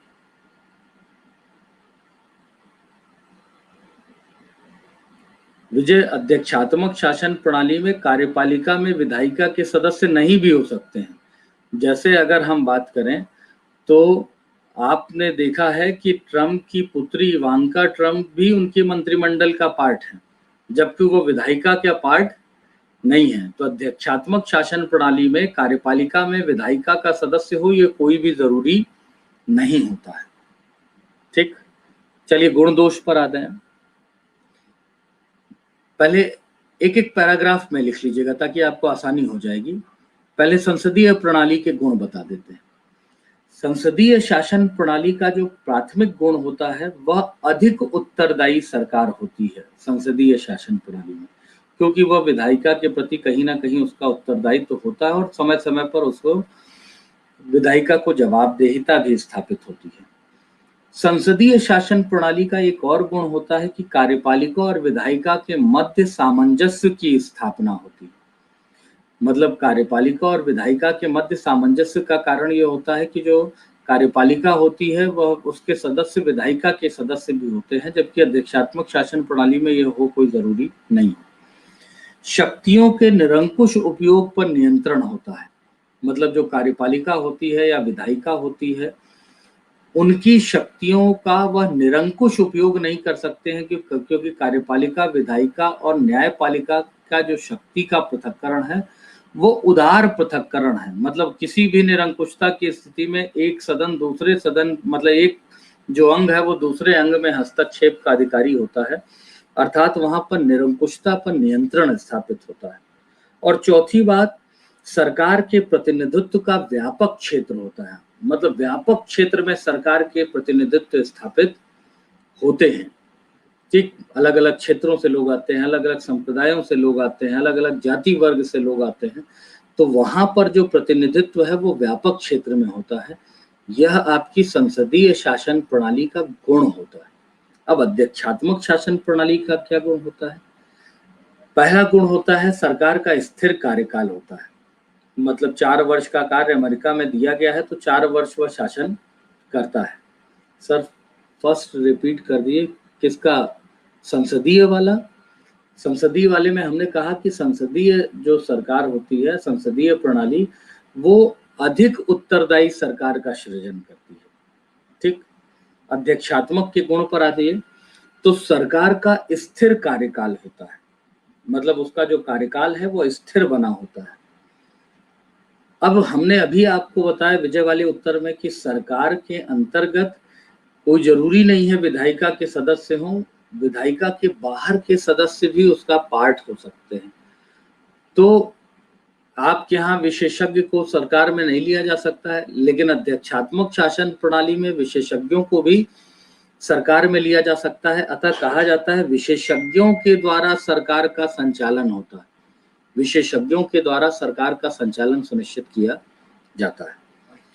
फिर अध्यक्षात्मक शासन प्रणाली में दलबदल जैसी समस्या नहीं होती है, क्योंकि एक टेन्योर फिक्स्ड है और वहां पर कोई जरूरी नहीं है कि किसी दल का सदस्य कार्यपालिका में स्थापित हो। तो कहने का तात्पर्य यहाँ पर यह है कि दलबदल जैसी समस्या अध्यक्षात्मक शासन प्रणाली में नहीं होती है, जो उसका एक गुण स्वीकार किया जाता है।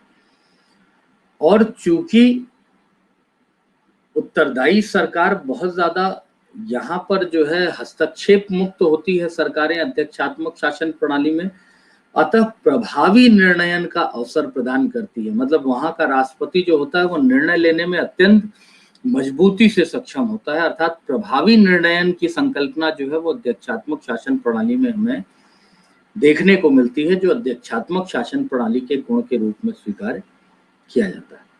तो ये 4 पक्ष स्थापित होते हैं अध्यक्षात्मक शासन प्रणाली के गुण के। रिपीट कर रहा हूं, सरकार का स्थिर कार्यकाल, विशेषज्ञों द्वारा सरकार का संचालन, दलबदल जैसे राजनीतिक दोष से मुक्त होना और प्रभावी निर्णयन की स्थापना करना, ये वे पक्ष हैं जिनकी स्थापना यहाँ पर होती है। ठीक, नेक्स्ट आ जाते हैं दोष के ऊपर कि ऐसे दोष क्या क्या विद्यमान है। तो स्थिर सरकार होना गुण है या दोष है? विजय आप बताइए, स्थिर सरकार होना दोष है या गुण है? आपको लगता है कि अटल जी को 13 दिन में हट जाना चाहिए था अपने पहले टेन्योर में? अगर आपको लगता है तो अस्थिर सरकार बहुत अच्छी है, निरंकुश भी हो सकती है। लोकतंत्र में निरंकुशता कहाँ आती है दोस्त? विजय, लोकतंत्र का मतलब होता है जनता का शासन, और जनता के शासन में निरंकुशता का पक्ष स्थापित नहीं होता है। डोनाल्ड ट्रंप के विरुद्ध अभी एक अश्वेत व्यक्ति को पुलिस वालों के द्वारा मारा गया और उसका विरोध पूरे अमेरिका में किस स्तर पर हुआ है वो आपने देखा है। तो क्या डोनाल्ड ट्रंप निरंकुश हो गए? तो लोकतंत्र इसीलिए स्थापित हुआ है कि वो किसी भी ऑटोक्रेसी के विरुद्ध स्थापित होता है। ठीक, निरंकुशता को लोकतंत्र में स्थान प्रदान नहीं किया जाता है। आप 4 वर्ष डोनाल्ड ट्रंप निरंकुश हो सकते हैं, 5वें वर्ष तो उनको आना पड़ेगा ना मतदान के लिए, और जनता के पास प्रभुता होती है तो वह अपने मतदान के माध्यम से उन्हें पुरस्कृत और दंडित करती है। निरंकुशता स्थायी व्यवहार लोकतंत्र का बिल्कुल भी नहीं हो सकता है। मोदी जी कुछ भी करें लेकिन समय समय पर जनता के पास आते हैं कि साहब हमने ये कर दिया, और क्यों कर दिया ये भी बताते हैं आपको। तो लोकतंत्र में निरंकुशता नहीं होती है विजय। चलिए दोष पर आते हैं। पहले संसदीय शासन प्रणाली के दोष पर बात कर लेते हैं। तो सरकार का अस्थिर होना, अस्थिर कार्यकाल होना दोष माना जाता है संसदीय शासन प्रणाली का। चूंकि आप जानते हैं कि सरकार अस्थायी है, बहुमत में कई बार गठबंधन जैसी स्थितियां आती हैं, अतः वहां पर प्रभावी निर्णयन की संभाव्यता कम हो जाती है। आपने देखा कि जो पीछे यूपीए गवर्नमेंट थी जिसमें दूसरा टेन्योर था आपके मनमोहन जी का, तो वहां पर एक वर्ड यूज किया जाने लगा था, पॉलिसी पैरालिसिस। मतलब गठबंधन को देखते हुए वो निर्णयन ही नहीं कर पा रहे थे। तो एक दोष माना जाता है संसदीय शासन प्रणाली का, जिसमें कहा जाता है प्रभावी निर्णयन की संभाव्यता जो है वो कम हो जाती है। दल बदल जैसे राजनीतिक दोष जो होते हैं वो संसदीय प्रणाली में स्थापित होते हैं, यह भी इसका दोष होता है। और राजनीतिक कुछ इस प्रकार के दोष और भी स्थापित हो जाते हैं जिसमें भ्रष्टाचार आदि के पक्ष की प्रबलता देखने को मिलती है। इसके अलावा सरकार में अपरिपक्व लोगों की भागीदारी भी स्थापित होती है। जैसे आपके यहाँ कोई भी व्यक्ति लोकतांत्रिक व्यवहार में इलेक्शन लड़ता है, जीतता है और पद के लिए स्थापित हो जाता है, तो वहां पर कोई जरूरी नहीं है कि परिपक्व या विशेषज्ञ लोगों की भागीदारी स्थापित हो। सरकार में वही लोग आएंगे जो विधायिका के सदस्य होंगे। और आप देख लीजिए आपराधिक प्रवृत्ति के लोग, कम पढ़े लिखे लोग, ऐसे बहुत सारे लोग आपके विधायिका के सदस्य बनते हैं, तो उसको भी एक दोष की श्रेणी में यहाँ पर स्थापित किया जाता है। तो संसदीय शासन प्रणाली के दोष क्या क्या है? सरकार का स्थिर कार्यकाल, निर्णयन की कम संभाव्यता, राजनीतिक अर्थात दलबदल जैसे दोषों की अधिकता, और कहीं ना कहीं अपरिपक्व या आपराधिक प्रवृत्ति के लोगों की अधिक संभाव्यता शासन पद्धति में स्थापित होने। अब दूसरी तरफ आ जाइए, अध्यक्षात्मक शासन प्रणाली के क्या दोष हैं? तो अध्यक्षात्मक शासन प्रणाली की जब हम बात करते हैं तो अध्यक्षात्मक शासन प्रणाली में कार्यपालिका और विधायिका के बीच में टकराव की स्थितियां ज्यादा होती हैं। तो इस कारण से एक दोष कार्यपालिका और विधायिका के बीच में टकराहट से जुड़ा होता है। अध्यक्षात्मक शासन प्रणाली कम उत्तरदायी पूर्ण होती है, अर्थात उसका उत्तरदायित्व कम होता है। जैसा कि आप देख रहे हैं वहां संसद के प्रति उत्तरदायी नहीं होते, इसलिए कई बार अपने इच्छा से निर्णय ले लेते हैं। जैसे अभी डोनाल्ड ट्रंप ने उसी अश्वेत हिंसा के प्रक्रम में कहा था कि अगर राज्य नहीं माने तो हम वहां पर सेना भेज देंगे। तो कहीं ना कहीं उत्तरदायी दृष्टिकोण जो होता है वह सीमित होता है। यहाँ निरंकुश तरीके से कई बार निर्णयों की इसी कारण से संभाव्यता होती है, यह मान लिया जाता है, लेकिन वो स्थिर नहीं होती है, अस्थिर स्वरूप होती है। और एक और दोष होता है कि संकीर्ण प्रतिनिधित्व होता है। संकीर्ण प्रतिनिधित्व का मतलब राष्ट्रपति सर्वे सर्वा होता है, तो वह जिसको चाहता है उसको वह अपने मंत्रिमंडल का हिस्सा बनाता है, जिसको चाहता नहीं है वो नहीं बनता है। जैसे अभी आप देखें तो राष्ट्रपति के पुत्री, उनके दामाद, ये सब उनके मंत्रिमंडल का हिस्सा है, अर्थात वहां पर संकीर्ण प्रतिनिधित्व होता है। कुछ लोगों की इच्छा पर निर्भर करता है, बहुत सारे लोग उसमें अपना प्रतिनिधित्व स्थापित नहीं कर पाते हैं, तो ये गुण और दोष के स्तर पर स्वीकार किया जाता है। तो मैंने यहाँ पर आज आपको संसदीय शासन प्रणाली को बहुत विस्तार से बता दिया, ताकि अब आपको कुछ और इसमें जानने की जरूरत नहीं है। आपने संसदीय अध्यक्षात्मक शासन प्रणाली के गुण दोष देख लिए, आपने उसकी विशेषता पर भी प्रकाश डाल दिया। अब यहाँ से रिलेटेड कोई डाउट है तो आप मुझसे क्वेश्चन पूछ लीजिए, मैं 1 मिनट आप लोगों का इंतजार कर लेता हूँ। जहाँ डाउट हो उसे आप लोग पूछ लीजिए मुझसे।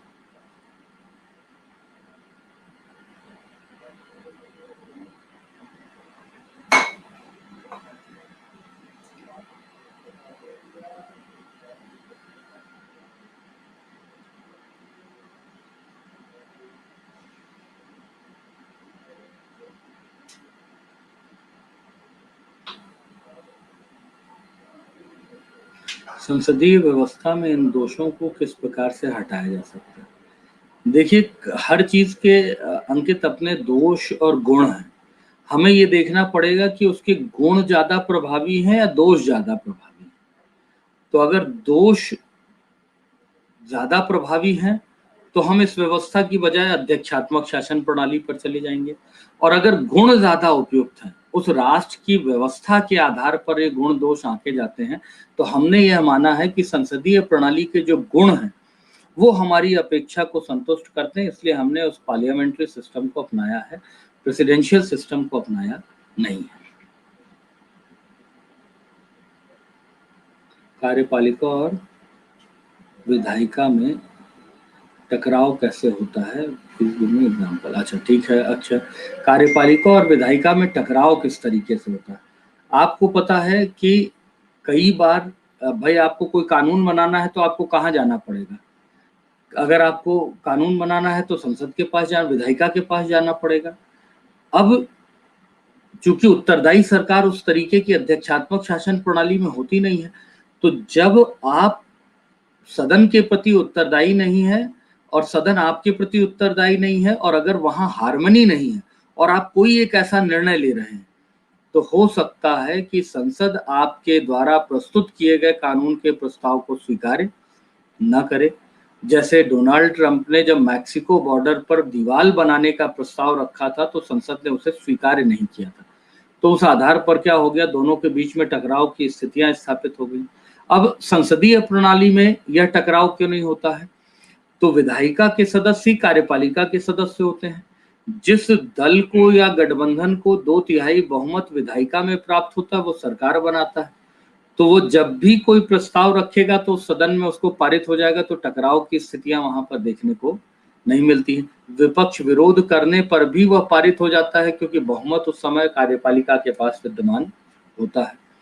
संकीर्ण प्रतिनिधित्व एक बार फिर बता दीजिए। ठीक है जागृति, संकीर्ण प्रतिनिधित्व में मैंने आपको बताया कि जो लोग हैं, जैसे अभी मैंने आपको बताया कि डोनाल्ड ट्रंप अपनी पुत्री, अपने दामाद, इन सब लोगों को अपने उसमें लेके चले हैं, मंत्रिमंडल में स्थापित किया है, अर्थात या जो भी उनके फेवर के लोग होंगे, जो भी उनके निकटस्थ होंगे उनको लेंगे। अर्थात वहां पर योग्यता या किसी क्षेत्र विशेषता या ऐसे आधारों पर नहीं लिया जाता है, बल्कि आपको सहयोग कौन कर सकता है, आप किसके ज्यादा करीब हैं, इन आधारों पर वह प्रतिनिधित्व उनको प्रदान किया जाता है। ठीक है, एक मिनट सर जी। अध्यक्षात्मक शासन प्रणाली राष्ट्रपति का विषय सजा नीचे करना इससे होगा।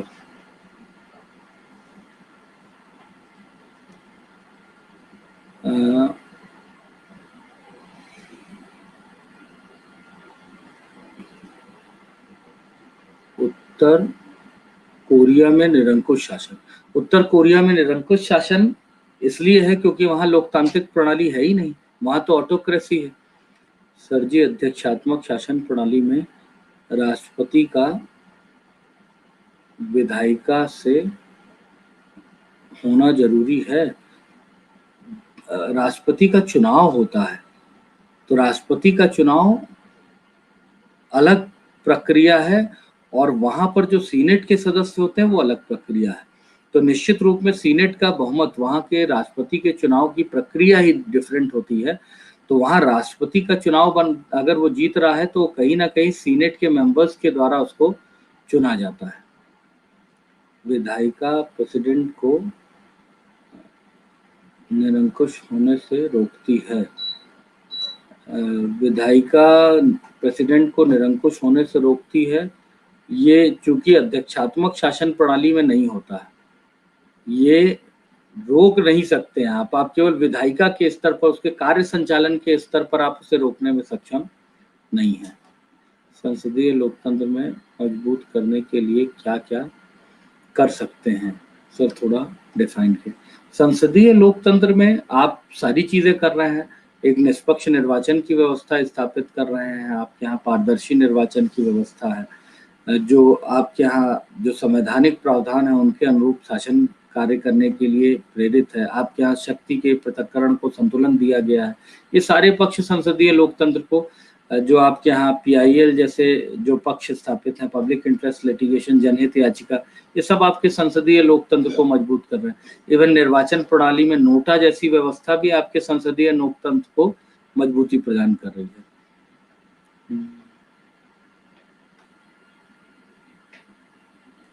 विशेषता और लक्षण में क्या? लक्षण ही उसकी विशेषता होती है, आप दोनों ले सकते हैं अंजलि इसमें। अध्यक्षात्मक शासन प्रणाली के सपोर्ट में जो व्यक्ति थे उनका मत क्या था सर, वह क्यों इसके पक्ष में थे? मैंने आपको बताया KM मुंशी साहब थे जो इसके पक्ष में थे। उन्होंने कहा कि अगर प्रभावी निर्णयन की स्थापना करना है, क्योंकि देश 200 वर्षों की गुलामी के बाद स्थापित हो रहा है, तो कहीं ना कहीं प्रभावी निर्णयन आवश्यक है। प्रभावी निर्णयन के लिए अध्यक्षात्मक शासन प्रणाली भारत के लिए ज्यादा उपयुक्त है। इस मत के साथ वो स्थापित हुए थे। सर वो लाइव नहीं सकते, लिख नहीं सकते, अच्छा ठीक, हाँ हाँ ठीक है ठीक। तो अब विशेषता और लक्षण एक ही आप जान लीजिए। अजय सर, पार्लियामेंट्री सिस्टम में जब गवर्नमेंट की स्टेबिलिटी नहीं हो तो ये कैसे ठीक हो सकता है, जबकि पॉलिसी मेकर गवर्नमेंट ही होती है। आप जानते हैं पार्लियामेंट्री सिस्टम में बहुमत का शासन होता है, तो जिसके पास बहुमत होगा और जब तक होगा तब तक शासन करेगी। भाई संप्रभुता किसके पास है? जनता के पास है। आपके यहाँ एक लंबे समय से गठबंधन की सरकारें चल रही थी, याद कीजिए, इवन अभी भी गठबंधन की सरकार है, लेकिन आप पिछले 2 चुनावों में जो भारतीय जनता पार्टी है उसको पूर्ण बहुमत के साथ स्थापित कर रहे हैं। तो अगर जनता किसी दल के मैनिफेस्टो से पूरी तरह से सहमत और संतुष्ट है तो वह उसे कहीं ना कहीं अपना बहुमत दे करके उसे एक निश्चित कार्यकाल तक के लिए प्रदान करेगी। तो बिल्कुल अच्छी चीज है आपके यहाँ कि जनता की प्रभुता कहीं ना कहीं इससे स्थापित होती है। केटी शाह प्रेसिडेंशियल सिस्टम के सपोर्ट में थे या केटी शाह प्रेसिडेंशियल सिस्टम, मुंशी तो आपके संसदीय प्रणाली, केटी शाह थे जो कि प्रेसिडेंशियल सिस्टम के सपोर्ट में थे। संसदीय प्रणाली के दोषों को कैसे कम किया जा सकता है? देखिए, सुधारों के माध्यम से और संसदीय लोकतंत्र को मजबूती प्रदान करके। आप जैसे जैसे साक्षर हो रहे हैं वैसे वैसे देखिए आपके यहाँ जो निर्वाचन संबंधी जो प्रक्रिया है वो बढ़ रही है। निर्वाचन में आपका जो वोटिंग परसेंटेज है वो बढ़ रहा है। तो ये क्रमागत प्रक्रिया है जिसके माध्यम से धीरे धीरे जो राजनीति का अपराधीकरण है वो हमारे यहाँ कमजोर होता जा रहा है। तो ये क्रमागत प्रक्रिया है जिससे उसके दोषों को हम कम कर सकते हैं। लेकिन जो हम वास्तविकता में दोष मान रहे हैं वो दोष नहीं है, वो भी एक प्रकार की उसकी विशेषता है। किसी व्यक्ति के निरंकुशता को सीमित करने के लिए संसदीय प्रणाली में वो दोष के पक्ष स्थापित हुए हैं जिनको आप उसे दोष मान रहे हैं, वस्तुतः वह दोष है नहीं। ठीक, चलिए अब विषय पर आते हैं। हम एक छोटा सा टॉपिक और लेंगे। आज संसदीय प्रणाली वाला जो पक्ष था वो थोड़ा बड़ा हो गया क्योंकि मैं देख रहा हूँ कि हम 1 घंटे 48 मिनट से आपसे संवाद कर रहे हैं और हम बहुत सारे जो अपने टारगेट बनाए थे उन्हें पूरा करने में सक्षम नहीं हो पाए हैं। तो शक्ति के पृथक्करण पर चर्चा कर लेते हैं, सेपरेशन ऑफ पावर्स जिसे आप कहते हैं। तो नेक्स्ट छोटा सा एक टॉपिक है शक्ति का पृथक्करण, उस पर आ जाते हैं हम लोग।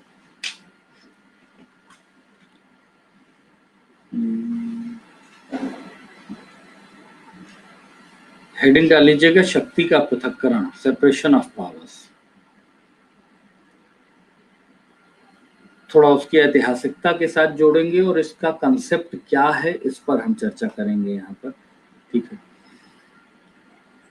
इसको इस तरीके से समझिएगा कि शक्ति के पृथक्करण का जो सिद्धांत है, सेपरेशन ऑफ पावर जो है, वो फ्रांसीसी विचारक मॉन्टेस्क्यू के द्वारा प्रदान किया गया था। अर्थात मॉन्टेस्क्यू ही वो व्यक्ति थे जिन्होंने शक्ति के पृथक्करण की व्यवस्था की स्थापना की थी। उन्होंने 1748 में एक बुक लिखी थी जिसका नाम था spirit of laws. Spirit of laws में ही उन्होंने सबसे पहले अपनी शक्ति के पृथक्करण के सिद्धांत को दिया था।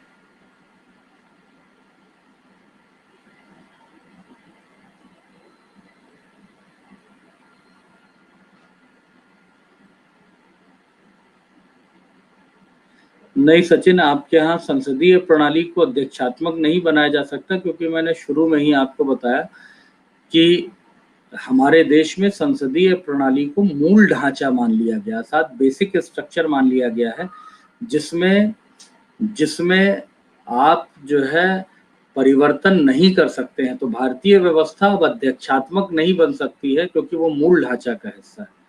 अच्छा, बुक नेम, अच्छा हाँ, मैंने स्पिरिट ऑफ लॉज, जो मॉन्टेस्क्यू की बुक थी, स्पिरिट ऑफ लॉज थी, जिसे उन्होंने 1748 में लिखा था और उसी में शक्ति के पृथक्करण के सिद्धांत को जो है उन्होंने प्रस्तुत किया था। मूल भावना क्या थी? मॉन्टेस्क्यू की यह जानने की जरूरत है। मॉन्टेस्क्यू का जो पक्ष था वह यह था कि एक व्यक्ति या निकाय की शक्ति का इतना उपभोग न करे या इस स्तर पर उसका उपयोग करने में सक्षम ना हो कि वह निरंकुश हो जाए, शक्ति का केंद्रीकरण उसमें स्थापित हो जाए। अर्थात अगर शक्ति का केंद्रीकरण एक व्यक्ति या निकाय में होता है तो वह निरंकुश हो जाएगा।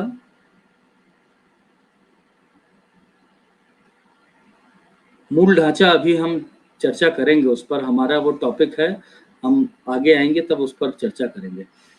तो मॉन्टेस्क्यू का यह मानना था कि कोई व्यक्ति या निकाय के पास इतनी शक्तियां संरक्षित न हो जाएं कि वह कहीं ना कहीं निरंकुश हो जाए, और निरंकुश हो जाएगा तो वह निश्चित रूप में व्यक्ति की स्वतंत्रता का उसके द्वारा हनन किया जाने लगेगा। अतः व्यक्तिक स्वतंत्रता का समर्थन करते हुए और उसके हनन को रोकने के लिए मॉन्टेस्क्यू ने शक्ति के पृथक्करण का सिद्धांत दिया। यह पूर्व निर्धारित व्यवस्था थी कि राज्य के 3 अंग होते हैं, कार्यपालिका, विधायिका और न्यायपालिका, और इन तीनों के अलग अलग दायित्व और महत्व हैं। अतः इन तीनों अलग अलग अंगों को अलग अलग शक्तियां प्रदान की जानी चाहिए और उसमें किसी भी प्रकार का दूसरे अंग को हस्तक्षेप का अवसर प्रदान नहीं करना चाहिए। मॉन्टेस्क्यू का यह मानना था कि अगर इन तीनों अंगों के अलग अलग कार्यक्षेत्र और शक्तियां होंगी और उनमें हस्तक्षेप नहीं होगा तो निश्चित रूप में जिन उद्देश्यों से राज्य द्वारा इन अंगों की स्थापना की गई है उन अंगों का कुशलता पूर्वक संचालन संपन्न हो सकेगा। लेकिन अगर उसमें हस्तक्षेप होगा तो वह उद्देश्य बाधित होगा और उस स्थिति में यह जो पक्ष है वो कहीं ना कहीं सफल नहीं हो पाएगा। यही कारण था कि मॉन्टेस्क्यू के बाद इस विचार को जब भी लोकतांत्रिक व्यवस्था और कल्याणकारी राज्य की बात की गई तो उसको अनिवार्य रूप में स्वीकार किया गया। अगर हम इस बात को माने तो वैश्विक स्तर पर शक्ति के पृथक्करण के कठोर स्वरूप को अमेरिका के द्वारा अपनाया गया, अर्थात उसका कठोर स्वरूप अमेरिका स्वीकार करता है। लेकिन भारत, इंग्लैंड आदि जैसे राष्ट्र वे राष्ट्र हैं जहां कार्यपालिका और विधायिका के बीच में इसका कठोर रूप में विभाजन सुनिश्चित नहीं किया गया है, क्योंकि दोनों एक दूसरे में इंटरलिंक्ड है। लेकिन शक्ति के पृथक्करण को एक अनिवार्य घटक के रूप में भारतीय संविधान में भी स्वीकार किया गया है। Sir, judicial activism separation of powers का वायलेशन नहीं है, बिल्कुल नहीं है। जुडिशियल अजय जुडिशियल एक्टिविज्म, न्यायिक सक्रियता जो दी गई है वो इसलिए दी गई है कि हमारे यहाँ न्यायपालिका को संविधान का रक्षा का दायित्व दिया गया है। तो न्यायिक संयम से आगे जाकर न्यायपालिका, कार्यपालिका, विधायिका में तभी हस्तक्षेप करती है जब वहां कोई संविधान का प्रावधान उल्लंघित हो रहा होता है। ठीक, तो यही कारण है कि शक्ति का पृथक्करण का मतलब है किसी संस्था या व्यक्ति को निरंकुशता से सीमित करने के उद्देश्य से कार्य का उचित विभाजन और संतुलन स्थापित करना ही शक्ति का पृथक्करण है और वह हमारे संविधान का अनिवार्य घटक स्वीकार किया जाता है। अब यहाँ पर कुछ शब्द इस्तेमाल किए जाते हैं जो 3 मार्कर के लिए आवश्यक है, वो मैं आपसे इस पर शेयर कर देता हूँ तो आपको थोड़ी सी सहूलियत हो जाएगी। एक वर्ड यूज किया जाता है कल्याणकारी राज्य, हमने पीछे भी इस्तेमाल किया था, वेलफेयर स्टेट जिसे आप कहते हैं। राज्य जनता के लिए, जनता के हित में दायित्वों का निर्वहन करता है, जनता के हितों में, अर्थात व्यक्ति के हितों पर राज्य का युक्ति युक्त निर्बंधन लगाना और जनता के हितों को स्थापित करना ही लोक कल्याणकारी राज्य की अवधारणा स्वीकार किया जाता है। अर्थात जनता की स्वतंत्रता, संप्रभुता, एकता, अखंडता, विकास के अवसर को सुनिश्चित करने के लिए जब राज्य कार्य करता है तो उसे कल्याणकारी राज्य स्वीकार किया जाता है। अब यहाँ याद रखिएगा कि कल्याणकारी राज्य को आपके संविधान में जो चरितार्थ करती है बात, वह है राज्य के नीति निर्देशक तत्व। ठीक, तो ये था कल्याणकारी राज्य जो मैं आपको बता रहा था। इसके अलावा एक शब्द यूज किया जाता है शैडो कैबिनेट। फ्री मार्कर के लिए ही बता रहा हूँ आपको ये सब। शैडो कैबिनेट का मतलब छाया मंत्रिमंडल। ये आपके यहाँ यूपीएससी में 2 मार्कर में पूछा गया है, आपके यहाँ अब तक परीक्षा में पूछा नहीं गया है। छाया मंत्रिमंडल या शैडो कैबिनेट कहा जाता है ब्रिटेन के संदर्भ में विपक्षी दल के स्तर पर। जब ब्रिटेन में विपक्षी दल के सदस्य सरकार के समान ही अलग अलग विभागों में अपनी शाखा का बंटवारा करके उस विभाग की कार्यप्रणाली पर कठोर नियंत्रण स्थापित करते हैं, तो उसी को आप छाया मंत्रिमंडल के रूप में जानते हैं। ठीक, तो ये हो गया आपका शैडो कैबिनेट। ठीक, किचन कैबिनेट। अच्छा विजय एक क्वेश्चन पूछ रहे हैं, किचन कैबिनेट क्या होती है? जब सहयोगियों के साथ मिलकर, अपने निकटस्थ सहयोगियों, विश्वस्त लोगों के साथ मिलकर के कैबिनेट का निर्माण करके कार्य संचालन किया जाता है, तो उसको कहा जाता है किचन कैबिनेट। मतलब सामूहिक नहीं, बल्कि अपने विश्वास पात्र लोगों के साथ मिलकर के कार्यपालिका कार्य संचालन जब करती है, तो उसको किचन कैबिनेट कहा जाता है। जैसे आपके यहाँ किचन कैबिनेट के सदस्यों, कोई सदस्य, ये औपचारिक, विजय ये औपचारिक शब्द नहीं है शब्दावली, ये व्यवहारिक शब्दावली है। जैसे अगर आप बात करें तो आपके यहाँ मोदी जी क्या करते हैं, उनकी किचन कैबिनेट में कौन है? तो आप देखते हैं अमित शाह जी हो गए, राजनाथ सिंह हो गए, पीयूष गोयल हो गए, ये 2-4-5, रविशंकर प्रसाद हो गए। तो वो मोदी जी की क्या है, किचन कैबिनेट। एक बड़े मंत्रिमंडल के कुछ सीमित महत्वपूर्ण सदस्य जिनका उन पर सबसे ज्यादा विश्वास है, जब उनको लेकर के वह कोई निर्णय निर्धारण करते हैं, तो वो उनकी किचन कैबिनेट कह लेते हैं। क्योंकि किचन कैबिनेट शब्द क्यों इस्तेमाल किया जाता है, इसे समझिएगा। इन कैबिनेट के मतलब ये जो सदस्य होते हैं वो अत्यंत विश्वास पात्र होते हैं, और यही कारण है कि उनके साथ मिलकर के महत्वपूर्ण निर्णयों का निर्धारण किया जाता है। ठीक, किसको रिपीट करना है मुझे अभिषेक? छाया मंत्रिमंडल को शैडो कैबिनेट कहा जाता है। शैडो कैबिनेट कहा जाता है ब्रिटेन के संदर्भ में विपक्षी दल के द्वारा सरकार के अलग अलग विभागों के समान ही अपने सदस्यों को अलग अलग विभागों में विभाजित करके उस विभाग की गतिविधियों पर निगरानी करके उस पर नियंत्रण बनाए रखने का कार्य ही छाया मंत्रिमंडल कहा जाता है। मतलब छाया मंत्रिमंडल विपक्ष के स्तर पर स्थापित होने वाली एक शब्दावली स्वीकार की जाती है। शैडो कैबिनेट का भारतीय संसद में कोई रोल है क्या? रोल होना चाहिए निकिता, बट आपका दुर्भाग्य है कि आपके देश में वर्तमान समय में विगत पिछली 2 सरकारों से जो विपक्ष है वो अत्यंत कमजोर और बिखरा हुआ है। तो किसी भी मुद्दे पर विपक्ष एकजुट नहीं है और सरकार को उस तरीके से घेरने में सक्षम भी नहीं है। तो आपके यहाँ इस तरीके से शैडो कैबिनेट जो है कभी भी उस रूप में कारगर नहीं हुई है जिस रूप में ब्रिटेन में कारगर होती है। ठीक,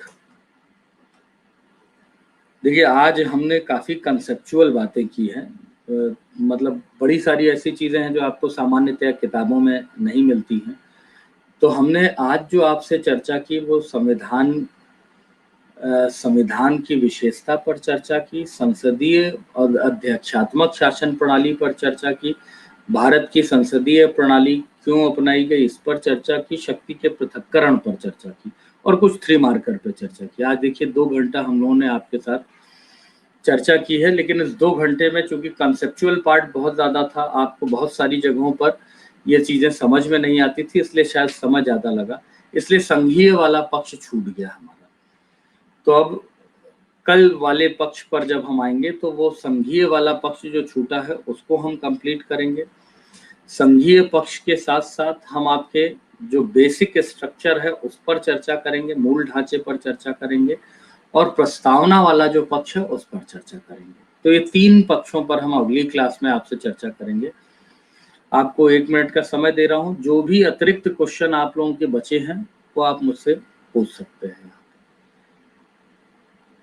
विजय पूछ रहे हैं, सर एक तरफ नेपाल जैसे देश में लगभग 5 संविधान बन चुके हैं, वहीं भारत संविधान आज भी स्थिर है, कारण? इसका कारण जो है वो देश की संविधान सभा को श्रेय जाता है। डॉक्टर भीमराव अंबेडकर को इस बात का श्रेय जाता है कि उन्होंने एक ऐसे प्रबल संविधान का निर्माण किया जो विगत समय में 104-5 संशोधन के बाद भी बदली हुई परिस्थितियों में अडिग बना हुआ है, उन मूल भावनाओं को चरितार्थ कर रहा है जिस भावना से देश का संविधान निर्मित किया गया था। तो ये बहुत अच्छी चीज है कि हमारा संविधान विलंब से और पूरे शोध के साथ बनाया गया और पूरी भावनाओं का समावेश किया गया, जिसके कारण से नेपाल ही नहीं बल्कि फ्रांस जैसे देश में आज 5म गणतंत्र है, उसके बाद भी हमारा देश का संविधान पूरी तरह से अडिग है। तो इसका श्रेय आप डॉक्टर भीमराव अंबेडकर और अपनी पूरी संविधान सभा को दे सकते हैं। निकिता, तो सर हमारे यहाँ तो संसदीय प्रणाली तो दुर्बल जरूर आती है कि कितना सार्थक है। नहीं, संसदीय प्रणाली, आप याद रखिए कि आपकी संसदीय प्रणाली का स्वरूप अत्यंत सकारात्मक है और आपकी संसदीय प्रणाली को बनाए रखने में आपके निर्वाचन आयोग की अत्यंत महत्वपूर्ण भूमिका है। इसीलिए पिछले वर्ष निर्वाचन आयोग के द्वारा लगभग 37 देशों के निर्वाचन प्रणाली में अपना योगदान प्रदान किया गया। तो अब आप एक चीज याद रखिए कि आपकी संसदीय प्रणाली अत्यंत उपयुक्त और अत्यंत उचित है, उसमें कहीं कोई आलोचना करने वाली बात वहां पर शेष बची नहीं। क्या कोई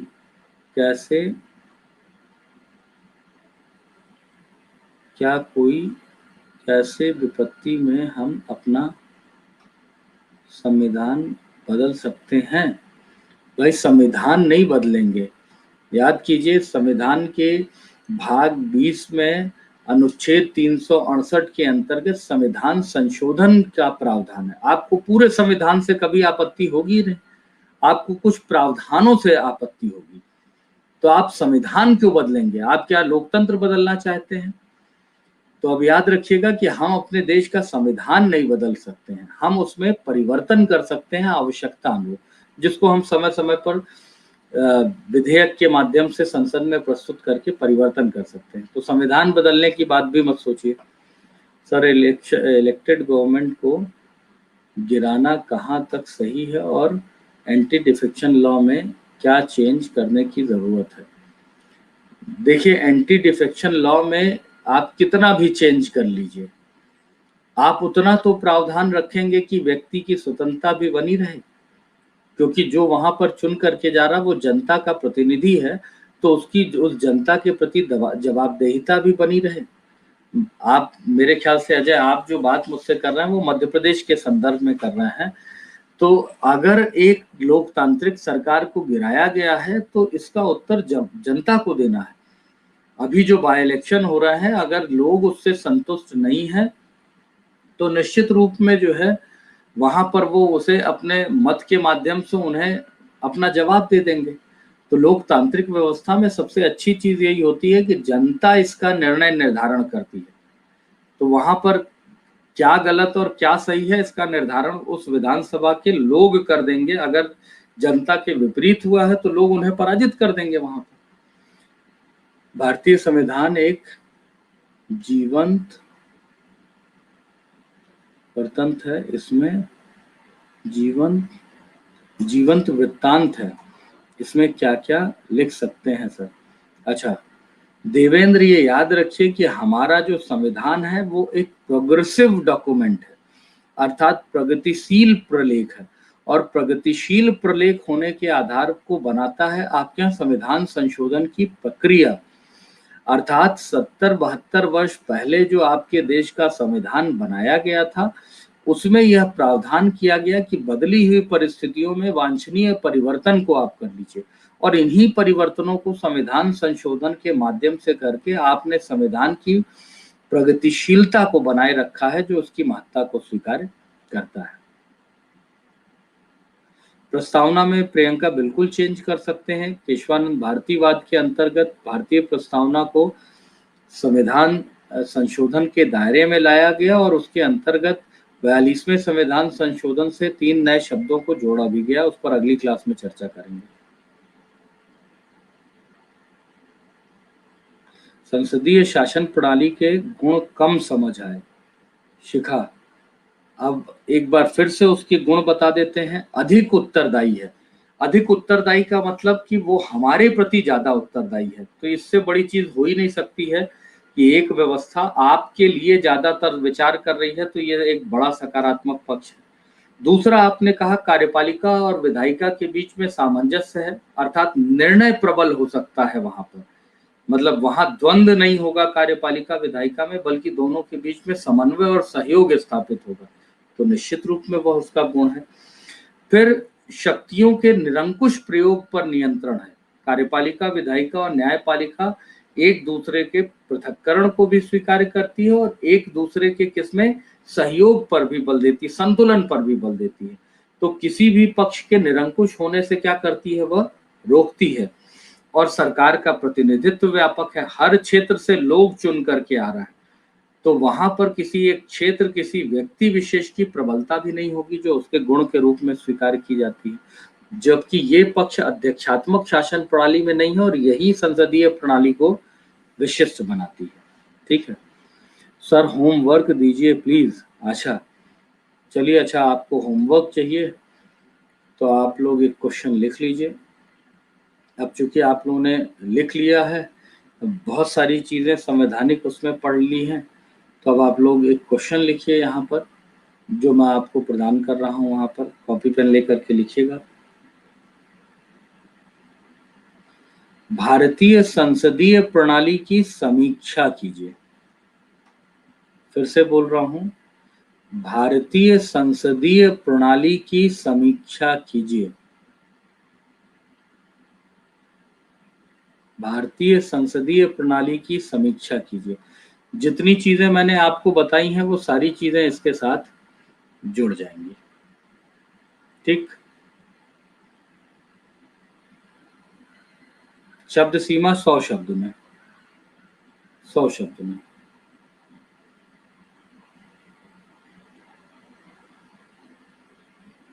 चलिए, मुझे लगता है कि आज जो है इस सभा को विसर्जित किया जाए। 2 घंटे हो गए हम लोगों को चर्चा करते हुए, तो आज के लिए यहाँ समाप्त करेंगे।